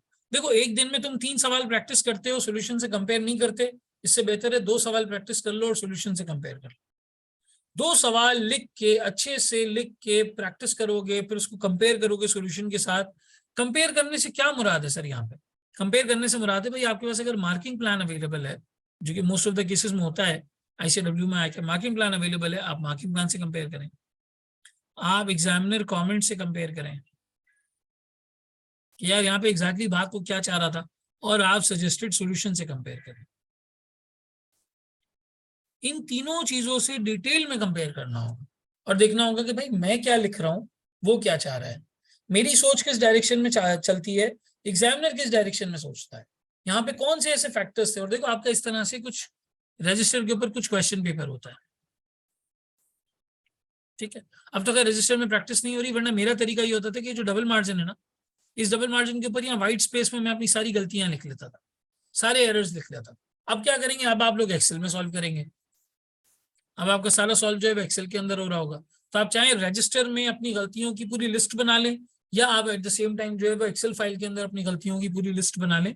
आपने अपनी गलतियों को, अपनी मिस्टेक्स को आइडेंटिफाई करना है, ताकि एग्जाम में आप करें तो अल्लाह ना करे, लेकिन अगर करें तो नई गलती करें, पुरानी वाली ना करें। मिसाल के तौर पे आपको फाइव फोर्सेस मॉडल अप्लाई करने में मसला होता है, बीसीजी मैट्रिक्स में मसला होता है, आपको जो है वो एसएफए मॉडल की क्लैरिटी नहीं है, जितनी गलतियां यहाँ करके चले जाओ भाई, यहाँ करके चले जाओ। हर सेगमेंट आई कैप के सिलेबस के हिसाब से आपने यहाँ पे जो है वो क्वेश्चंस की प्रैक्टिस करनी। फिर कहीं जाके आप जब 18-20 क्वेश्चंस अच्छे से प्रैक्टिस करते हैं और आपके कॉन्सेप्ट स्ट्रॉन्ग है, आपको चीजें पता है, फिर आपको इंशाल्लाह ताला ये पेपर क्लियर करने से कोई भी नहीं रोक सकता, प्रोवाइडेड आपने सॉफ्टवेयर पे प्रैक्टिस की है, आपकी टाइपिंग स्पीड तेज हो। ये स्टडी बेस्ड पेपर है, एक मेच्योर पेपर है, और एक मेच्योर स्टूडेंट को टेस्ट किया जा रहा है। आप चार्टर्ड अकाउंटेंट होने वाले हैं, बस आखिरी स्टेज आपका रह गया, 1-2 पेपर ही एमएसए के रह गए, आप चार्टर्ड अकाउंटेंट होने वाले हैं, कल को आप प्रेजेंट करेंगे प्रोफेशन को। तो आके आप कभी भी यहाँ पे आपके साथ लीनियंसी नहीं रखेगा। आपको चीजें समझ में आनी चाहिए यार। अगर आपको नहीं समझ में आ रहा है कि बीसीजी मैट्रिक्स का मतलब क्या है, तो उसको रिवाइज करें, दोबारा से पढ़ें। आपने सवाल किया, आपको लगता है ये चीज मुझे नहीं समझ में आ रही है, आपने एक सवाल और कर लिया उस चीज के ऊपर। अब सर वो कैसे हो सकता है कि एक सवाल हमने और कर लिया, जो गालिबन शुरू में किसी ने सवाल पूछा था कि सर हम सब कुछ पढ़ के जाते हैं, लेकिन प्रैक्टिस का तरीका कार्य होना चाहिए। देखो, कील दीवार में लगाने के 2 तरीके हैं। एक है कि हाथ से लगाना शुरू कर दो, दूसरा है कि हथौड़ी इस्तेमाल कर लो। हाथ से लगाना शुरू करोगे तो खूनम खून हो जाओगे, हथौड़ी इस्तेमाल करोगे तो 5-7-10 मिनट के अंदर हो सकता है पहली कील टेढ़ी लग जाए, दूसरी टेढ़ी लग जाए, तीसरी बिल्कुल सही लग जाएगी। लेकिन टेक्निक तो सही हो ना एटलीस्ट हमारी, वो टूल्स और मेथड्स तो हमारे ठीक हो। अब हम सोल्यूशन कर रहे हैं, कंपेयर नहीं कर रहे हैं, या सोल्यूशन को रीड कर रहे हैं, हम सोच रहे हैं मैं भी होता तो यही लिखता। अरे भाई, आप नहीं होते ऐसे। आप अगर होते तो आप ऐसे नहीं लिखते जैसे एग्जामिनर ने लिखा है। लिखने से लिखना आता है, जैसे गाड़ी चलाने से गाड़ी चलाना आती है, ऐसे लिखने से लिखना आता है। पहले आदमी गलत लिखता है, फिर सही लिखता है। लोग एग्जाम एनवायरनमेंट में जाके पहली बार लिखते हैं, कहाँ से पर्चा क्लियर हो पाएगा। ये हमारी पूरी यहाँ पे अप्रोच होनी चाहिए। फिर सर, जब हम 20-25 क्वेश्चंस की अच्छी प्रैक्टिस कर चुके हैं, हमें कॉन्सेप्ट्स का आइडिया हो गया, हमने चीजों को रिवाइज कर लिया है, हर तरह से, ये जो मैंने आपको पूरा एक चार्ट बना के बताया, हमने हर टॉपिक से रिलेटेड एक सवाल, 2-2 सवाल जो है वो कर लिए, हमें आइडिया क्लियर हो गया है। अब हमें एग्जाम एनवायरनमेंट के लिए अपने कॉन्सेप्ट्स को रिवाइज करना है, और आखिरी 1-2-3 घंटे के 3 आवर्स मॉक की प्रैक्टिस करनी है। ये हमें 2 से 3 यहाँ पे जो है वो पेपर्स की प्रैक्टिस करनी है। फिर एक मॉक मैं आपको दूंगा जो IQSF की तरफ से होगा, ठीक है। और उस मॉक के ऊपर फिर हमारा एक सेशन होगा जिसमें हम उसका सोल्यूशन वगैरह डिस्कस करेंगे कि यार मॉक में क्या आया था, इसका सोल्यूशन क्या है, क्या लिखना था और हमने क्या लिखा है। ये सारी चीज यहाँ पे जो है वो हमारी पूरे डिस्कशन पैटर्न से जो है वो गुजरेगी, ठीक है। अच्छा सर, हमारे प्रैक्टिस का तरीका कार क्या होगा, हम किस तरीके से यहाँ पे जो है वो प्रैक्टिस कर रहे होंगे। अच्छा देखो, मैंने अपने पोर्टल के ऊपर कुछ डिजाइन इस तरीके से किया हुआ है कि ICAP का जो MSc2 का सिलेबस है ना, और जो हमारी ग्रिड है, उस ग्रिड के हिसाब से ऑलरेडी 50+ क्वेश्चंस आपके पोर्टल के ऊपर अवेलेबल हैं। हम 2 केस स्टडीज करेंगे लाइव क्लासेस में, और 2 केस स्टडीज करेंगे आप रिकॉर्डेड फॉर्म में। मैं सवाल करवाने से पहले कॉन्सेप्ट का पूरा रिवीजन करा दूंगा, पूरा रिवीजन करवा दूंगा, और 3-4 सवाल करने के बाद इंशाल्लाह आप लोग देखेंगे आपका कॉन्फिडेंस बढ़ जाएगा। बस आपने फिर पेपर में पैनिक नहीं होना है, एग्जाम में आपने किसी भी चीज को लेके पैनिक नहीं होना है, कि सारी मेहनत पे पानी फेर देता है। पैनिक नहीं होना भाई। देखो, ज्यादा से ज्यादा क्या है, जो चीज आती होगी वो करेंगे ना। एग्जाम में लोग उन पहलुओं के बारे में सोचना शुरू कर देते हैं जो उन्हें नहीं आ रही है। भाई मिसाल के तौर पे एक 10 नंबर की रिक्वायरमेंट है, वो आइए मुझे नहीं समझ में आ रही, अब मैं क्या करूं, मैं उसके ऊपर 30 मिनट लगाऊं, 40 मिनट लगाऊं, या क्वेश्चन 1 के ऊपर मैं 2 घंटे लगा दूं, पूरे 2.25 घंटे लगा दूं। क्या ये मेरा तरीका कार होना चाहिए? नहीं सर। आप अपने माइंड में वही रखें कि आपके पास 1 मार्क के लिए, 1 मार्क के लिए आपके पास 1.8 मिनट्स, आधा घंटा नॉर्मल लॉस हो ही जाता है। 30 मिनट्स आपका कोई ना कोई चीज किसी ना किसी तरीके से लॉस हो जाते हैं। आप 1 मार्क के लिए अपने जहन में रखें कि भाई आपके पास 1.8 मिनट्स ही मौजूद है, 1.8 मिनट्स ही। तो अब अगर 1.8 की हम बात करें, पहला सवाल हमारा 50 नंबर का होगा, तो 50 नंबर के अंदर हमें यहाँ पे जो है 90 मिनट्स लगाने हैं। 2 घंटे, 2.25 घंटे, 2.5 घंटे हमें इसके ऊपर नहीं लगाने, ताकि बाकी 2 क्वेश्चन का हमारे पास जो है टाइम ही नहीं बचे। हाँ, कोई चीज आ रही है, 5-10 मिनट का वेरिएशन है, कोई मसला नहीं है, 5-10 मिनट का वेरिएशन लगा लो, टाइम अच्छे से कर लो सवाल। लेकिन आपको 50 मार्क्स ढूंढने हैं वहां पे, और सही करके आने हैं। परफेक्शनिस्ट वो नहीं होता जो एग्जाम में एक सवाल पर अटक जाए और पेपर फेल कर जाए। परफेक्शनिस्ट वो होता है जो काम की बात लिख कर आ जाए जितना आता है, और पेपर क्लियर कर जाए। पेपर क्लियर करना इज परफेक्शन। बाकी उसके बाद तो 51 पे क्लियर हो या 99 पे क्लियर हो, क्या फर्क पड़ता है। ये तो वही बात होगी ना, गरीब रोटी खाता है अमीर खाता है, जायका गले तक होता है, गले के बाद तो सब एक ही चीज है। तो इसी तरीके से 51 और 99 मार्क्स की मिसाल है भाई, कि आपने किसी भी मार्क पे क्लियर किया हो, जिंदगी में लोग आपको क्वालिफाइड जानेंगे। आप क्वालिफाई हो गए, आपका पेपर निकल गया, आपने पूरा कंप्लीट कर लिया। सर, जो केस स्टडीज है इनकी जरा अलाइनमेंट बता दें जो आपने पोर्टल पर अवेलेबल की हुई है। अच्छा जी, हम अगर पोर्टल की बात करते हैं तो ये हमारा यहाँ पे पोर्टल आ गया। अब देखो पोर्टल के अंदर ये तो रिवीजन लेक्चर्स तक मैंने आपको बताया था, ICAP का सिलेबस आप उठाएंगे ना वो इस तरह डिजाइन हुआ है। Strategic management, strategic marketing, IT जैसा मैं कह रहा था, performance management, business and securities, valuation, financial structure, financial risk, treasury, working capital, code of corporate governance, ये सारी चीजें यहाँ पे जो है वो इस तरीके से आ रही है। ठीक है, शबीर आपको ICW की किताबें जो है वो रखनी होंगी अपने पास स्टडी टेक्स्ट MSc2 के लिए, वही आपके कॉन्सेप्ट्स और थ्योरी में आपकी बहुत हेल्प करेगा। बाकी आपकी ICAP की स्टडी टेक्स्ट, BFD SPM की, वो भी आपको हेल्प कर सकती है, आपका अपना रजिस्टर, रिविजन के लेक्चर्स जो पोर्टल पे पड़े हुए हैं और ये सारी चीजें। ठीक है, अच्छा देखो, पहला है स्ट्रेटेजिक मैनेजमेंट, यहाँ पर आओ, ये तो डेमो पर भी है, अगर कोई रजिस्टर नहीं भी है वो देख सकता है। ये देखो जितने सवालात में उसने स्ट्रैटेजी को टेस्ट किया है ना, मैंने इन सबको यहाँ पे अवेलेबल कर दिया, और जहां जहां मैंने करवाए सवालात करवाए सर, ICAP के विंटर 22 के अलावा, जो हमारी रिसेंट अटेम्प्ट है इसके अलावा, मैं सारे क्वेश्चंस करवा चुका हूँ। कोई एक आदि होगा जो नहीं होगा पोर्टल पे, बाकी मैं सारे क्वेश्चंस करवा चुका हूँ, और इनकी मैंने बाइफिकेशन कर दी है। देखो 5 फोर्सेस यहाँ टेस्ट हुआ है, 5 फोर्सेस टेस्ट हुआ है, फिर तुम्हारे यहाँ पे अब वो एक ही सवाल था, वैल्यूएशंस का पार्ट 2 था, तो मुझे यहाँ पे डालना पड़ा क्योंकि आधा सवाल यहाँ आधा वहां सही नहीं रहता। ग्रोथ स्ट्रैटेजी से रिलेटेड था, फिर इंटरनेशनल एक्सपेंशन स्ट्रैटेजी से रिलेटेड था, स्ट्रेटेजिक इवैल्यूएशन स्ट्रैटेजी से रिलेटेड था, ये सारा एरिया मैंने यहाँ पे डाल दिया। अब जरा इसका पार्ट 1 है तो पार्ट 2 भी यहीं पे आएगा। फिर इसी तरीके से ये SFA मॉडल हो गया, ग्रोथ स्ट्रैटेजीज हो गई, सोर्सेज ऑफ फाइनेंस, आपकी फॉरवर्ड इंटीग्रेशन स्ट्रैटेजी, सब चीजें मैंने यहाँ पे डाल दी। फिर आ जाओ IT वाले सेक्शन में। अच्छा, यहाँ पे स्ट्रेटेजिक मार्केटिंग के अंदर तकरीबन, स्ट्रेटेजिक मैनेजमेंट के अंदर तकरीबन आपको 12 की स्टडीज आ रही हैं। ठीक है, फिर स्ट्रेटेजिक मार्केटिंग के अंदर आए 7 की स्टडीज आ रही हैं। इसमें देखो बिग डेटा आपको तंग करता है, ये रहा बिग डेटा आ रहा है, big data collaboration, franchising, customer relationship, big data CRM, online versus retail business, NPV, IPO और सोर्सेज ऑफ फाइनेंस के अंदर, ये इसका पार्ट 2। ठीक है, सारा का सारा आपका मार्केटिंग का जो एम्बिट है वो मैंने यहाँ पे कवर किया है। लाइव क्लासेस में हम मजीद सवाल करेंगे, तो आपको यहाँ पे एक टैब नजर आ रहा होगा, लाइव सेशंस बैच जून 2023 दिसंबर 2023, वो एक अलग से नजर आ रहा होगा। लेकिन जो रिकॉर्डेड फॉर्म में मैंने यहाँ पे अवेलेबल किया हुआ है, 2 केस स्टडीज हर वीक आपने करनी है, 2 मैंने करवा, एक वीक में 4 केस स्टडीज होंगी, महीने में 16 होंगी, 2 महीने में हम 32 केस स्टडीज करके बिल्कुल जबरदस्त किस्म की प्रैक्टिस कर चुके होंगे। कोई कॉन्सेप्ट ऐसा नहीं होगा जो हमने टेस्ट ना किया, कोई कॉन्सेप्ट ऐसा अल्हम्दुलिल्लाह नहीं होगा जो हमने टेस्ट ना किया।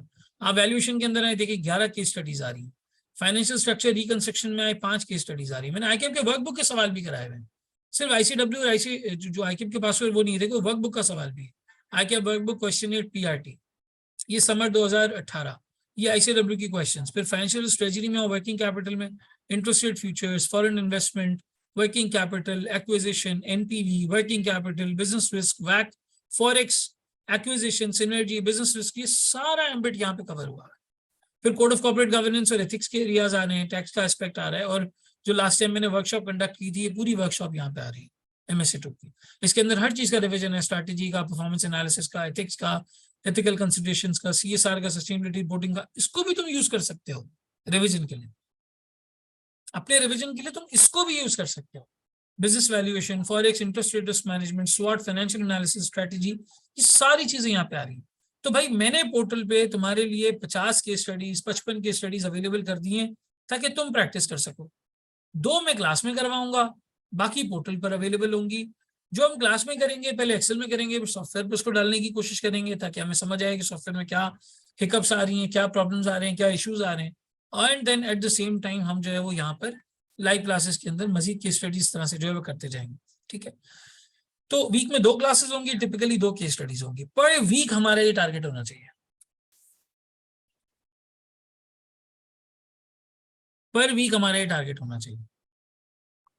अब मैंने ये भी लोगों से जो है वो सुना है कि सर प्रैक्टिस करने से जो है वो चीजें नहीं होती, हमें थ्योरी को रिवाइज करना है, हमें थ्योरी का रट्टा लगाना है। भाई एक दफा आपने 5 फोर्सेस किसी अच्छे सिनेरियो में अप्लाई कर दिया, 2 दफा आपने पेस्टल एनालिसिस अप्लाई कर दिया, आपने मार्केट सेगमेंटेशन के ऊपर एक अच्छी केस स्टडी कर ली, आपने देख लिया गैप एनालिसिस कैसे होता है 2 अच्छी केस स्टडीज में, आपको वो इंशाल्लाह चीज याद रह जाएगी। आपको पेपर हैंडल करना आ जाएगा, सवाल हैंडल करना आ जाएगा कि सवाल हैंडल कैसे होता है। अब जैसे किसी ने भी, जैसे वजिया ने गालिबन अभी पूछा कि सर ये हेजिंग वाला एरिया जो है वो बहुत तंग करता है, तो भाई बहुत आसान है, हेजिंग के जो यहाँ रिविजन के लेक्चर्स हैं पहले ये देखो, और BFD के कोई 2 सवाल अपने रिवाइज कर लो पास्ट के, 2-3 सवाल आप रिवाइज कर लें फुल फ्लेज। सॉल्व करने के लिए नहीं कह रहा हूँ, सिर्फ सोल्यूशन देख लें क्वेश्चन पढ़ने के बाद, आपका एक प्रॉपर रिविजन उसको लेके हो जाएगा। मैं करवाने से पहले रिवाइज क्लास में कर पाऊंगा और फिर उसके बाद हम इसको कवर करेंगे। तो अगर आपको लगता है कि यार आपका हेजिंग का या वर्किंग कैपिटल का एरिया आपका वीक है, तो आप यहाँ पर आए। आपका जो फाइनेंशियल रिस्क ट्रेजरी वाले क्वेश्चन हैं, 7-8 क्वेश्चन यहाँ पर आपके पास मौजूद है। तो ये 8 क्वेश्चंस के बाद इंशाल्लाह ताला आपको इस एरिया में इतना प्रॉब्लम नहीं होगा। फिर भी अगर होता है तो बैक टू बेसिक्स, थोड़ा सा बीएफडी वाला एरिया अपना रिवाइज कर लें। क्लास में कोई सवाल करवाएंगे, मैं पूरा स्क्रैच से बताऊंगा, चाहे आपने बीएफडी एसपीएम में तसव्वुर करता हूँ ना भी क्लियर किया, स्क्रैच से वो पूरी चीज हम डिस्कस करेंगे और फिर हमारे सवाल को हम यहाँ पे सॉल्व करेंगे। तो ये हमारी पूरी MSc2 की स्टडी अप्रोच होगी। ये हमारा पूरा MSc2 का बैकग्राउंड है जो हमने यहाँ पे अंडरस्टैंड किया है। एग्जामिनर बार बार कहता है स्टूडेंट सिलेक्टिव स्टडी करते हैं, स्टूडेंट जनरल बातें लिखते हैं, उनको समझ ही नहीं आता सिनेरियो में क्या पूछा गया है, वो सिनेरियो को लिंक नहीं करते। एग्जामिनर रोता है इस बात के ऊपर कि भाई जो मैंने पूछा है उस रेलिवेंट कॉन्टेक्स्ट में जवाब दो, कंपनी जिस मसले से गुजर रही है उस मसले का जवाब दो, मुझे ये नहीं बताओ किताब में क्या लिखा हुआ है। वो तुमसे मैं पूछ चुका हूँ एसपीएम और बीएफडी के अंदर, वो मैं तुमसे पूछ चुका हूँ, लेकिन तुमने सवालात की प्रैक्टिस में अपना ये एक्यूमेंट डेवलप करना है कि केस हैंडल कैसे होता है, रीडिंग कैसे होती है, उसकी छोटे छोटे बुलेट पॉइंट्स कैसे बनाए जाते हैं। मेरी आदत है, मैं जब क्वेश्चन रीड करता हूँ ना, अभी जब हम प्रैक्टिस करेंगे तो मैं आपको बताऊंगा, क्वेश्चन को रीड करते वक्त, द मोमेंट आप क्वेश्चन रीड कर रहे हैं, छोटे छोटे बुलेट्स बना लें अपने पास, और बुलेट्स बना ले, बुलेट्स बना के आपको एक बेसिक अंडरस्टैंडिंग मिल जाएगी कि सवाल में पूछा क्या गया है। अंडरस्टैंडिंग आपकी यहाँ पर हो जाएगी, सवाल में पूछेगी। जैसे मिसाल के तौर पे मेरे सामने एक क्वेश्चन आता है, उस क्वेश्चन में पढ़ता हूँ, मैं देखता हूँ अच्छा यार फैमिली ओन्ड बिजनेस है, मैंने यहाँ पे लिख दिया फैमिली ओन्ड, ठीक है। फिर उन्होंने कहा कि यार ये क्या करना चाहते हैं, ये आईपीओ में जाना चाहते हैं। आईपीओ में क्यों जाना चाहते हैं, क्योंकि इन्हें फंड्स की जरूरत है, ठीक है। फंड्स क्यों चाहिए इनको, फंड्स इनको चाहिए एक्सपेंशन के लिए। अच्छा, मुझसे क्या पूछा जा रहा है, मुझसे ये पूछा जा रहा है कि वे बताएं इन्हें किस डायरेक्शन में डेवलपमेंट करनी चाहिए। अच्छा, ये चीज पूछी जा रही है। फिर 2 प्रपोजल हैं, इन दोनों प्रपोजल्स की मुझे यहाँ पे वैल्यूएशन करनी है।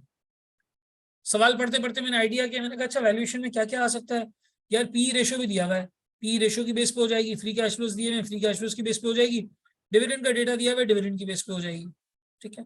और क्या पूछा गया यार, बोर्ड की कॉम्पोजिशन बताई है, और बोर्ड की कॉम्पोजिशन में बोला है कि जरा बताओ सीसीजी के हिसाब से कॉम्पोजिशन ठीक है या नहीं, गवर्नेंस के हिसाब से बताओ वो गवर्नेंस सही कर रहे हैं या नहीं कर रहे हैं, क्या तरीका कार है उनका सारा। हम इस चीज को यहाँ पे जो है वो प्रेजेंट कर देंगे। एक छोटा सा खाका, एक नक्शा मैंने बना लिया अपने जहन में कि यार मुझसे पूछ क्या क्या रहा है, वो बात मेन मेन जो पॉइंट्स हैं वो हमने यहाँ पे लिख ली।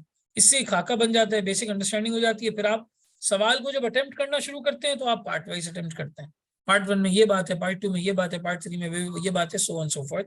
इस तरीके से आपकी पूरी ये कैलकुलेशन और सारा मैकेनिज्म जो है वो चल रहा होता है, ठीक है। तो ये डिटेल्ड ओवरव्यू मैंने आपको आपके पेपर का जो है दे दिया, सॉफ्टवेयर का दे दिया, आपको बता दिया हम किस तरीके से पढ़ रहे होंगे, हमारी क्या अप्रोच होगी, और आपने उसको लिखी किस तरीके से चलना है, तैयारी कैसे करनी है। अब आपके कोई स्पेसिफिक सवाल है तो वो बताएं, और माइक पे बताएंगे तो थोड़ा बातचीत वाला एंगल आएगा, अच्छा लगेगा, वरना चैट पे लिख दें तो वो भी मसला नहीं है। अस्सलाम वालेकुम सर। वालेकुम अस्सलाम फ़हीम, कैसे हो? अल्हम्दुलिल्लाह सर, आप खैरियत से? अल्लाह का शुक्र, बताओ। सर ये जो हमारी सैटरडे संडे को क्लास होगी, हम थोड़ा सा मतलब पहले ही नहीं लग सकते, मतलब 12 से 2, क्योंकि अभी आपको पता है बिजी सीजन चल रहा है ऑडिट का फर्म में, तो हाँ, वो मतलब वो क्लास मिस ही मोस्ट प्रोबेबली मिस ही हो सकती है कि पार्टनर तो आते ही 2 बजे, तो ओह, वो वाला एंगल, तो उसमें अगर आप देख सकें, क्योंकि आपको तो खैर हाँ वीकेंड कोई है, तो अगर मसला आप नहीं है। 12 से 2 देखो संडे को ना, मैं तुम्हें बताऊं ऑनेस्टली, सैटरडे वाले दिन तो 12 से 2 कोई मसला नहीं है। संडे को मैंने नॉर्मली ये देखा है कि मैं अगर 2 बजे से पहले क्लास लगाता हूँ, 0 पार्टिसिपेशन होती है। पता नहीं क्या एक ठीक। टेंडेंसी है, वरना मैं तो संडे को भी सुबह जल्दी ही उठता हूँ, अगर अनलेस दोस्तों के साथ रात को देर हो गई, कुछ हो गया, वरना संडे वाले दिन तो मेरी प्रेफरेंस होती है कि मैं 2 बजे क्लास लगाऊं। जैसे कल मैंने तुम्हारी 2 से 4 क्लास लगाई है, अगर तुम लोग संडे को जी रेडी हो गए और हम आएंगे तो मैं सुबह 12 बजे लगा दूंगा। सैटरडे का कोई ठीक है। मसला नहीं, सैटरडे 12 बजे लगाई जा सकती है, टिपिकली 12-1 बजे इस तरह लगाई जा सकती है। जी, क्योंकि वो 2:30-3 तक तो पहुंचना ही होता है फर्म, अगर रिव्यू के लिए जाना है, किसी काम के लिए जाना है तो। हाँ हाँ, कोई मसला नहीं है, सैटरडे को हम इस टाइम पे रख लेंगे क्लास। ये भी हो राइट, सकता है कि थैंक यू सो फ्राइडे को मच। आप लोग रेकमेंड कर देंगे सर इतने बजे क्लास रख लें, तो मैं रख लूंगा। वैसे भी देखो मेरी पास्ट में MSc2 के अंदर के 150-200 की रजिस्ट्रेशन भी रही है ना, तो लाइव क्लास में 12-15 लोग ही होते हैं, बाकी सब रिकॉर्डिंग जी पे चल रहे होते हैं। तो जो लाइव क्लास में होते हैं ना, उनका मुझे नाम याद हो जाता है कि यार ये लाइव क्लास वाले बच्चे हैं। तो आप लोग मुझे मैसेज कर दिया करें व्हाट्सएप पे कि सर ये टाइम कोशिश करने रख लें, मैं देखूंगा मैं मेजोरिटी क्या आ रही है, मैं उस हिसाब से टाइम रख लूंगा। माइनॉरिटी को ठीक है थोड़ा सर। जो है मैनेज करना पड़ेगा, लेकिन जो मेजोरिटी कहेगी वो रख लेंगे हम।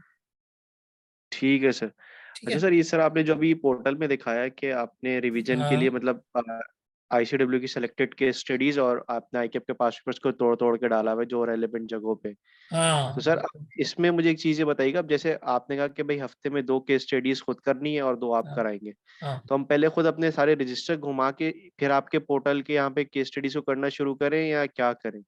क्योंकि सर मुझे इसमें देखो, थोड़ा सा। जी हाँ जी। मैं बताता हूँ, देखो रिवीजन के तो लेक्चर्स घुमा लो, एसबीएम सॉरी एसपीएम और तुम्हारे बीएफडी का जो रिवीजन एरिया है वो मैनेजमेंट ऑफ फाइनेंस वाला एरिया टेक्निकली तुम्हारा यहाँ पे सीसीजी, और ये तुम्हारे वर्कशॉप के जो रिवीजन के लेक्चर्स हैं इनको तो एटलीस्ट घुमा लो। This will give you a good refresh, एक अच्छा रिफ्रेश हो जाएगा तुम्हारा यहाँ पे। 1.5x पे देखोगे, थोड़ा टाइम लगाओगे, इंशाल्लाह ताला रिकवर हो जाएगा। जो केस स्टडी हमें आज पैरल करनी थी लेकिन अब वक्त नहीं बचा हुआ, तो हम कल जो है वो केस स्टडी करेंगे। तो उसके स्टडी के अंदर जो है वो मैं तुम्हें बताऊंगा किस तरीके से सवालों को जो है वो अप्रोच करना है। लेकिन अपना रिवीजन वाला पार्ट एटलीस्ट जो है वो यहाँ पे डन रखो, पहली बात, ठीक है। वकास ठीक है। कहते हैं, ठीक है, ये वाली चीज डन रखो। फिर उसके बाद स्पेसिफिक एरियाज पर जब हम आते हैं, मिसाल के तौर पे तुम स्ट्रेटेजी में तुम कहते हो यार पहला सवाल मैं पिक कर रहा हूँ ये वाला 5 फोर्सेस वाला, तो पहले आईसीडब्ल्यू की किताब खोल के 5 फोर्सेस पढ़ लो अच्छे से, फिर इसको शुरू करो। अब इसमें देखो क्या क्या आया है, इसमें 5 फोर्सेस आया है, इसमें एपीवी आया है, रिवाइज कर लो फिर शुरू करो। इसमें क्या आया, 5 फोर्सेस आया है, ग्रोथ स्ट्रैटेजीज आया है, बिजनेस रिस्क आया है, इसमें वैल्यूएशन मेथड्स हैं, रिवाइज करो, शुरू कर दो सवाल अपना। मैंने इसमें इस सॉल्यूशन में भी बताया है, जब मैंने सॉल्यूशन करवाया तब भी मैंने एक्सप्लेन किया है कि इस कॉन्सेप्ट के पीछे है क्या। तो एक एक करके दर पे दर आप एक एक सवाल करके उठाते जाएंगे, करते जाएंगे, इंशाल्लाह ताला होता रहेगा। ठीक है सर। और सर ये रिवीजन की जो आपने वीडियोस डाली हुई है कितने टाइम में देख लेनी चाहिए, 1 हफ्ते के अंदर या 2 हफ्ते के अंदर, किस तरह इसको मैनेज करें? यार कवर तो ये एक हफ्ते में हो जाएंगी, हफ्ते से ज्यादा का ये मटेरियल नहीं है, ठीक है ना। एक अगर मैं तुम्हें बताऊं ना तो बीएमएस की वीडियोस कुछ इस तरह से बाइफिकेट हुई हुई हैं कि ये जो तुम्हारा बिजनेस कॉन्सेप्ट्स वाला एरिया है ना, स्ट्रैटेजी और बिजनेस कॉन्सेप्ट, इसमें एक शुरू में 2.25 घंटे का लेक्चर आ रहा है जिसमें सबका ओवरऑल रिव्यू है, हर चीज का एक ओवरऑल पर्सपेक्टिव है, छोटा सा समरी पर्सपेक्टिव। फिर नीचे डिटेल्ड रिविजन आ रहे हैं सबके, सबके नीचे डिटेल्ड आहिस्ता आहिस्ता आहिस्ता आहिस्ता रिविजन आ रहे हैं, ठीक है। तो इंट्रोडक्टरी वीडियो तो देख ही लो, ठीक है ना, इखलाकन वो तो आराम से देखी जा सकती है 2.25 घंटे। इसी तरीके से बीएफडी के लेक्चर्स भी जो है वो छोटे छोटे हैं, उसके अंदर भी कोई मसला इंशाल्लाह नहीं होगा। लेकिन एक हफ्ता 1.5 हफ्ता बहरहाल काफी है, उसमें तुम इस पूरे को इंशाल्लाह कवर कर लोगे, कोई मसले वाली बात नहीं। ठीक है सर। ठीक है अच्छा सर, आप लोग जो पोर्टल का एक्सेस है वो 2 लैपटॉप्स पे अलाउ कर रहे हैं या 1 लैपटॉप पे अलाउ कर रहे हैं? भाई, ये एडमिन वालों को पता होगा, मेरे लैपटॉप पे पोर्टल चलता है वो मुझे इतना पता है। ठीक है। सही है, ठीक चले है जी। Sir, thank you. और नो प्रॉब्लम। और हमारे पास एक और वकास ने लिखा है कि sir in the introduction session you have used some handouts, they are not available on the portal. Introductory session में मैंने हैंडआउट्स यूज किए थे? अरे वो तो हम पेपर डिस्कशन कर रहे थे ना, हमने पेपर की बात की थी फॉर एसपीएम। हाँ हाँ हाँ भाई, वो ड्राइव के ऊपर है, गूगल ड्राइव का एक लिंक है जो मैंने सारे स्टूडेंट्स के साथ शेयर किया हुआ है, मैं आप लोगों के साथ भी कर लेता हूँ। गूगल ड्राइव का एक लिंक हमारे पास जो है वो मौजूद है, वहां पे मैंने एसपीएम की, बीएफडी की, ये सब चीजें जो है वो वहां पे रखी हुई है। ये देखो एसपीएम बीएफडी का एरिया आ गया, सही है। इसके अंदर तुम्हारा ये MSc2 का एरिया है, ये MSc2 का एरिया, इसका मैं लिंक तुम्हें दे दूंगा। MSc2 में जाओ, सारा आईसीडब्ल्यू का मटेरियल पड़ा हुआ है, तुम्हारी सोल्यूशन की एक्सेल फाइल्स पड़ी हुई हैं, अ लॉट ऑफ देम। जितने मैंने सवाल आज तक कराए सबकी एक्सेल फाइल्स यहाँ पे पड़ी हुई, सबकी। इन एक्सेल फाइल्स को उठाओ और इन्हीं को तुम सॉफ्टवेयर पे जो डालने की कोशिश कर लो, ठीक है। फिर तुम्हारा आईसीडब्ल्यू का सारा मटेरियल पड़ा हुआ है, कौन कौन से मेरे पास जो क्वेश्चन बैंक था, क्वेश्चन की कोई लिंकिंग थी, कोई स्टडी टेक्स्ट है, कोई किट है, कोई इस तरह से कुछ है, सारा कुछ मैंने यहाँ पे अवेलेबल किया हुआ है, ठीक है। फिर ये तुम्हारा MSc2 का सिलेबस है ICAP का, और ये तुम्हारी BMS की समरी है। तो ये जो इंट्रोडक्टरी सेशन में तुम समरी की बात कर रहे हो वो यहाँ पर आ रही है, वो भी यहाँ पे जो है वो मौजूद है। मैं इस ड्राइव का लिंक तुम लोगों के साथ इंशाल्लाह ताला जो है वो इसको शेयर कर लूंगा, ठीक है। बल्कि मुझे 1 मिनट दो, मैं अभी के अभी शेयर कर देता हूँ। ये हम आ गए यहाँ पे स्टडी बैकअप में, ड्राइव के ऊपर सब अवेलेबल है, मेरी एसपीएम की लिखी हुई किताब, मेरी बीएफडी की कंपाइल की हुई किताब, ये सारी चीजें यहाँ पे जो है वो अवेलेबल है। तो आपने इस चीज को लेके तो जो है वो परेशान होना ही नहीं है बिल्कुल भी। मटेरियल मेरे पास जितना है ना भाई, मैं सॉफ्ट में दे दूंगा, मुझे सॉफ्ट में देने में कोई मसला नहीं है। मेरा जो मटेरियल है सारा आप सॉफ्ट में ले सकते हैं, ड्राइव पर पड़ा हुआ है, चाहे BFD हो, चाहे SPM हो, चाहे MSc हो, ठीक है। ये तीनों सब्जेक्ट्स का जो मटेरियल है सारा मैंने यहाँ पे डाला हुआ है। एक और चीज अगर आप देखोगे ना तो ड्राइव पे एक चीज आपको वो भी मिलेगी, ये गूगल ड्राइव है, इधर आओ, ये तुम्हारा सेक्शन होगा जो तुम एक्सेस कर सकते हो। BFD में जाओ, BFD में जाओ, वन नोट नोटिंग्स के अंदर तुम्हारी यहाँ पे पूरी BFD की वन नोट की नोटिंग आ रही है। ये भी तुम्हें हेल्प करेगी, it's kind of a resistor kind of a thing, जो यहाँ पे तुम्हें हेल्प करेगी समझने में। मैं इसको अलग से खोल के भी दिखा देता हूँ कि किस तरह से है। BFD video and notings, one note, ये देखो, या आज तक जो BFD के लेक्चर्स मैंने लिए ना, सारे के सारे यहाँ पे वन नोट के अंदर तुम्हारे पास जो है वो अवेलेबल है। कहीं पर कोई समरी बनी हुई है, कहीं पे कोई टॉपिक मैंने करवाया हुआ है, कोई चीज मैंने यहाँ सॉल्व करवाई हुई है, वो यहाँ पर जो है वो मौजूद है। थोड़ा सा स्ट्रगल किया होगा कि आपको टॉपिक वाइज देखना पड़ेगा, आगे कहीं देखेंगे तो फॉरेक्स स्टार्ट हो रहा होगा, कहीं देखेंगे तो मर्जर एक्विजिशन स्टार्ट हो रहा होगा, कहीं पे मैंने कोई और चीज कराई होगी, कोई और चीज कराई होगी। इस तरह से बायोलॉजी सारी चीजें, ये देखो, ये तुम्हें नजर आ रहा है फ्री कैश फ्लो, ये फ्री कैश फ्लो का फॉर्मूला लगा हुआ है सारा का सारा, सारी कैलकुलेशन आ रही है। फ्री कैश फ्लो से पहले वैल्यूएशन के मेथड्स आ रहे हैं कि किस किस तरीके से वैल्यूएशन जो है वो की जा सकती हैं। ये आपको PE मल्टीपल मेथड दिख रहा है, अर्निंग्स ग्रोथ दिख रहा है, ये सारा कुछ मैंने इस ड्राइव के ऊपर जो है वो अवेलेबल किया हुआ है, और उसका लिंक आप लोगों को दे दिया। आप डाउनलोड करें, मटेरियल निकालें, जो आपको यूज करना है आप यूज कर सकते हैं, और जितनी फाइल्स आपको डाउनलोड करनी है आप कर सकते हैं, ठीक है। तो ये हमारे MSc 2 को करने का तरीकाकार होगा। पूरा एक सब्जेक्ट का ओवरव्यू मैंने आपको बताया। यहाँ पे पासिंग रेशियो टिपिकली इसमें 35 to 40% होता है, लेकिन जो रीजंस हैं वो भी मैंने आपको बताया कि जो है वो किस तरीके से इम्प्रूव हो सकते हैं। भाई एग्जाम में सवाल करना है, घर पे पहले करो। एग्जाम में लिखना है, घर पे पहले लिखो। एग्जाम में कॉन्सेप्ट्स को ड्राफ्ट करके प्रेजेंट करना है, घर पे पहले करो। जितने सवाल आप प्रैक्टिस करेंगे उतना आपके कॉन्सेप्ट्स का रिविजन होगा, उतने आपके कॉन्सेप्ट स्ट्रांग होंगे, और उतनी आप उस चीज को लेकर आगे बढ़ सकते। 2 केस स्टडीज का वादा वीक में मेरा है, 2 केस स्टडीज का वादा आपका है। 4 केस स्टडीज हमने वीक में करनी है, 16 महीने में करनी है, 2 महीने में 32 कर लेंगे। फरवरी मार्च ये 2 महीने इंशाल्लाह ताला हमारी केस स्टडीज के लिए मोर देन इनफ होंगे। हम सवालात को करके प्रैक्टिस करके चीज को जो है वो आगे लेके बढ़ेंगे। और किसी का कोई सवाल, anything you would like to ask? Sir case studies करेंगे या पास पेपर्स के क्वेश्चंस करेंगे? नहीं, केस स्टडी से मुराद पास पेपर में भी केस स्टडी ही आती है ना। एक कंपनी की केस स्टडी आती है 50 नंबर की, उस पे 4 सवाल होते हैं, 5 होते हैं। जी सर, जैसे ये 50 मार्क्स का क्वेश्चन है, अगर हम ये करते हैं हाँ तो उससे पहले आप उसको रीड करेंगे और साथ साथ उसके बुलेट पॉइंट्स बना के, और फिर उसके बाद डिस्कशन हाँ, करके उसके तो हम कॉन्सेप्ट को उसको रिवाइज सॉल्व करके करेंगे। फिर सॉल्यूशन करवाऊंगा क्लास में। तो सॉल्यूशन भी सर ये करवाऊंगा, आपको टाइम दूंगा लिखने का, फिर मैं करवाऊंगा। तो सर ये 2 आवर्स का जो क्लास है, ये एनफ हो जाएगी इतने बड़े क्वेश्चंस नहीं को नहीं नहीं, पढ़ने के लिए? 2 घंटे की जी क्लास जी थोड़ी इनफ होगी, आगे जाके क्लास का टाइम बढ़ जाएगा। देखो 25 मार्क्स का सवाल होगा तो उसके लिए 2 घंटे काफी होंगे। 2 घंटे 50 का, नंबर का ओके सवाल होगा तो फिर बढ़ जाएगा टाइम तुम्हारा, 2-3 घंटे ठीक की है सर, क्लास हो जाएगी, 3 घंटे की हो जाएगी। ठीक है। शब्बीर कहते हैं सर आप बताएंगे वीकली कौन से 2 केस स्टडीज घर पर करने का। यार मैं चाहूंगा कि तुम लोग पोर्टल का सीक्वेंस यूज करो। जिस सीक्वेंस में मैंने पोर्टल में डाली हुई है ना केस स्टडीज, उस सीक्वेंस को यहाँ पे यूज करो। ये तुम्हारा कहाँ गया, ये रहा, ये तुम्हारा पोर्टल है ना। सबसे पहले मैंने यहाँ पे स्ट्रेटेजिक मैनेजमेंट के सवाल डाले हुए हैं, तो आप इसको सबसे पहले जो है पिक कर सकते हैं। यहाँ से आपने 2-3 केस स्टडीज पिक कर ली, फिर आगे सो ऑन सो फॉर करते हो, ठीक है। सबसे पहले स्ट्रैटेजी से स्टार्ट करो, फिर big data, IT, performance measurement, फिर APV, NPV, IRR, valuation, merger acquisition. इस तरह से अपनी सीक्वेंस को आप जो है वो फॉलो कर सकते हैं। ये सीक्वेंस आपको काफी हद तक जो है वो हेल्प करेगी। आई होप आप लोगों को कुछ फायदा हुआ उस सेशन से। और कल की हमारी क्लास में हम पहली केस स्टडी सॉल्व करते हैं। आज तो बार हमारे पास टाइम नहीं बचा, मुझे अब SPM की भी क्लास लेनी है। और कोई सवाल किसी का, anything would like to ask? Sir इसमें एक चीज ये बताइएगा कि जब हम लोग अपने BM रिलेटेड एरियाज का रिवीजन करें, तो एक तो हमारे जो मैंने BMS की उसमें पास करा था, हाँ, अब मैंने SPM की बुक नहीं पढ़ी, तो मैं SPM के रिवीजन नोट्स देखूं या अपने जो BMS की पुरानी समरी है उसको रिविजिट करूं, या किस तरह करना चाहिए, इसमें भी थोड़ा सा बता दें प्लीज। देखो 2 चीजें हैं। तुम्हारा जो BMS का एरिया था उसमें बिग डेटा और IT इसने बहुत ज्यादा फोकस नहीं किया था, परफॉर्मेंस मेजरमेंट बहुत ज्यादा फोकस नहीं किया था। स्ट्रैटेजी की थ्योरी उसमें ऐसी ही है जैसी अब है। जो चीज चेंज हुई है वो परफॉर्मेंस मेजरमेंट का एरिया है, जो SPM में एक सेपरेट ग्रिड पूरी डिफाइन हो गई है 20 नंबर की, और दूसरा तुम्हारा ये जो है वो आपका आईटी और बिग डेटा वाला एरिया जो उसने पहले कभी नहीं पूछा, ठीक है। अगर तुम पोर्टल के रिवीजन लेक्चर्स में जाओगे ना, और MSc 2 की जो वर्कशॉप मैंने लास्ट करवाई है, जो मैंने रिवीजन के लेक्चर्स डाले हुए हैं, आप उसके अंदर जाके एक दफा सुन लें, इंशाल्लाह ताला आपको कहीं भी महसूस नहीं होगा कि आपको नहीं पता बिग डेटा क्या होता है। और मैंने जो ठीक है स्ट्रेटेजिक इम्प्लीमेंटेशन के अंदर प्रीव्यू ओपन किया हुआ है, उसमें भी देख लो, उसमें भी बिग डेटा से रिलेटेड क्वेश्चंस आ रहे हैं।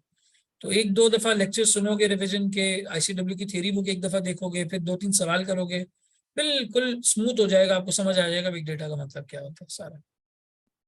ठीक है सर। सही है। मतलब मैं पहले अपनी पुरानी जो समरीज है जिससे मैंने BMS पास करा था, पहले उसको रिविजिट कर लूँ, ज्यादा बेहतर फिर वही रिवीजन रहेगा। लेक्चर्स देखो, फिर रिवीजन लेक्चर्स देखो। तुम अपनी ठीक है पुरानी मतलब BMS की समरी को देखते हुए रिवीजन लेक्चर के साथ साथ भी रिवाइज कर सकते हो, मैंने वो सब चीजें कराई नहीं है उसके अंदर। ठीक है सर, क्योंकि मैं ये चाह रहा था कि जो पुरानी अपनी समरी होगी उससे ज्यादा जल्दी बंदा रिकॉल कर लेगा, हाँ रादर बिल्कुल कोई नई बिल्कुल चीज देखे। बिल्कुल बिल्कुल, लेकिन साथ साथ वो वीडियो लेक्चर भी देखना, तो जो तुम रिकॉल कर रहे होगे उसका तुम्हें पर्सपेक्टिव भी मिलेगा कि क्या पढ़ा था एग्जैक्टली इसके अंदर। ठीक है सर, ठीक है सर, सही है, thank you so much. No problem. और कोई सवाल किसी का, एनीवन?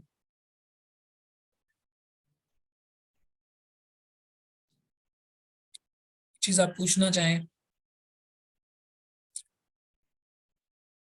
ऑल राइट देन, मेरा ख्याल है काफी सारी चीजें हमने डिस्कस कर ली। इस लेक्चर को मैं यूट्यूब पे भी अपलोड कर देता हूँ, और पोर्टल पे भी ओरिएंटेशन के नाम से वीडियो आ रही होगी इंट्रोडक्शन के एरिया के अंदर, orientation for the batch June 2023 and December 2023। इस तरह से करके मैं इसको अपलोड कर दूंगा, यूट्यूब पे भी अपलोड कर दूंगा। आपके जो दोस्त हैं, अहबाब हैं, जो लोग साथ में MSc 2 का पेपर दे रहे हैं और उन्हें कोई मुश्किल पेश आ रही है, उनको भी भाई ये दे दो, बोलो इखलाकन ये 2 घंटे का लेक्चर देखने, समझ में आ जाएगा कि क्या सारा जो है वो गेम है MSc 2 का इन सब चीजों को लेकर, ठीक है। कल की क्लास में एटलीस्ट जितने लाइव लोग मैं अभी देख रहा हूँ सारे के सारे मुझे चाहिए। कल भी मैं व्हाट्सएप ग्रुप पे लिंक शेयर करूंगा, 2 बजे क्लास है उससे थोड़ी देर पहले। पहली केस स्टडी हम सॉल्व करेंगे, सॉल्व करके उसे सॉफ्टवेयर पे डालने की कोशिश करेंगे, और एक छोटा सवाल हम कल सॉल्व करने की जो है वो कोशिश करेंगे। कॉन्सेप्ट कोई इतना मुश्किल उसमें नहीं होगा, मैं आपको रिवाइज करा दूंगा कॉन्सेप्ट भी, और हम उसको इंशाल्लाह ताला जो है वो कर लेंगे, ठीक है। चलें जी, thank you so much everybody. Thank you sir. Thank you so much. अल्लाह हाफिज।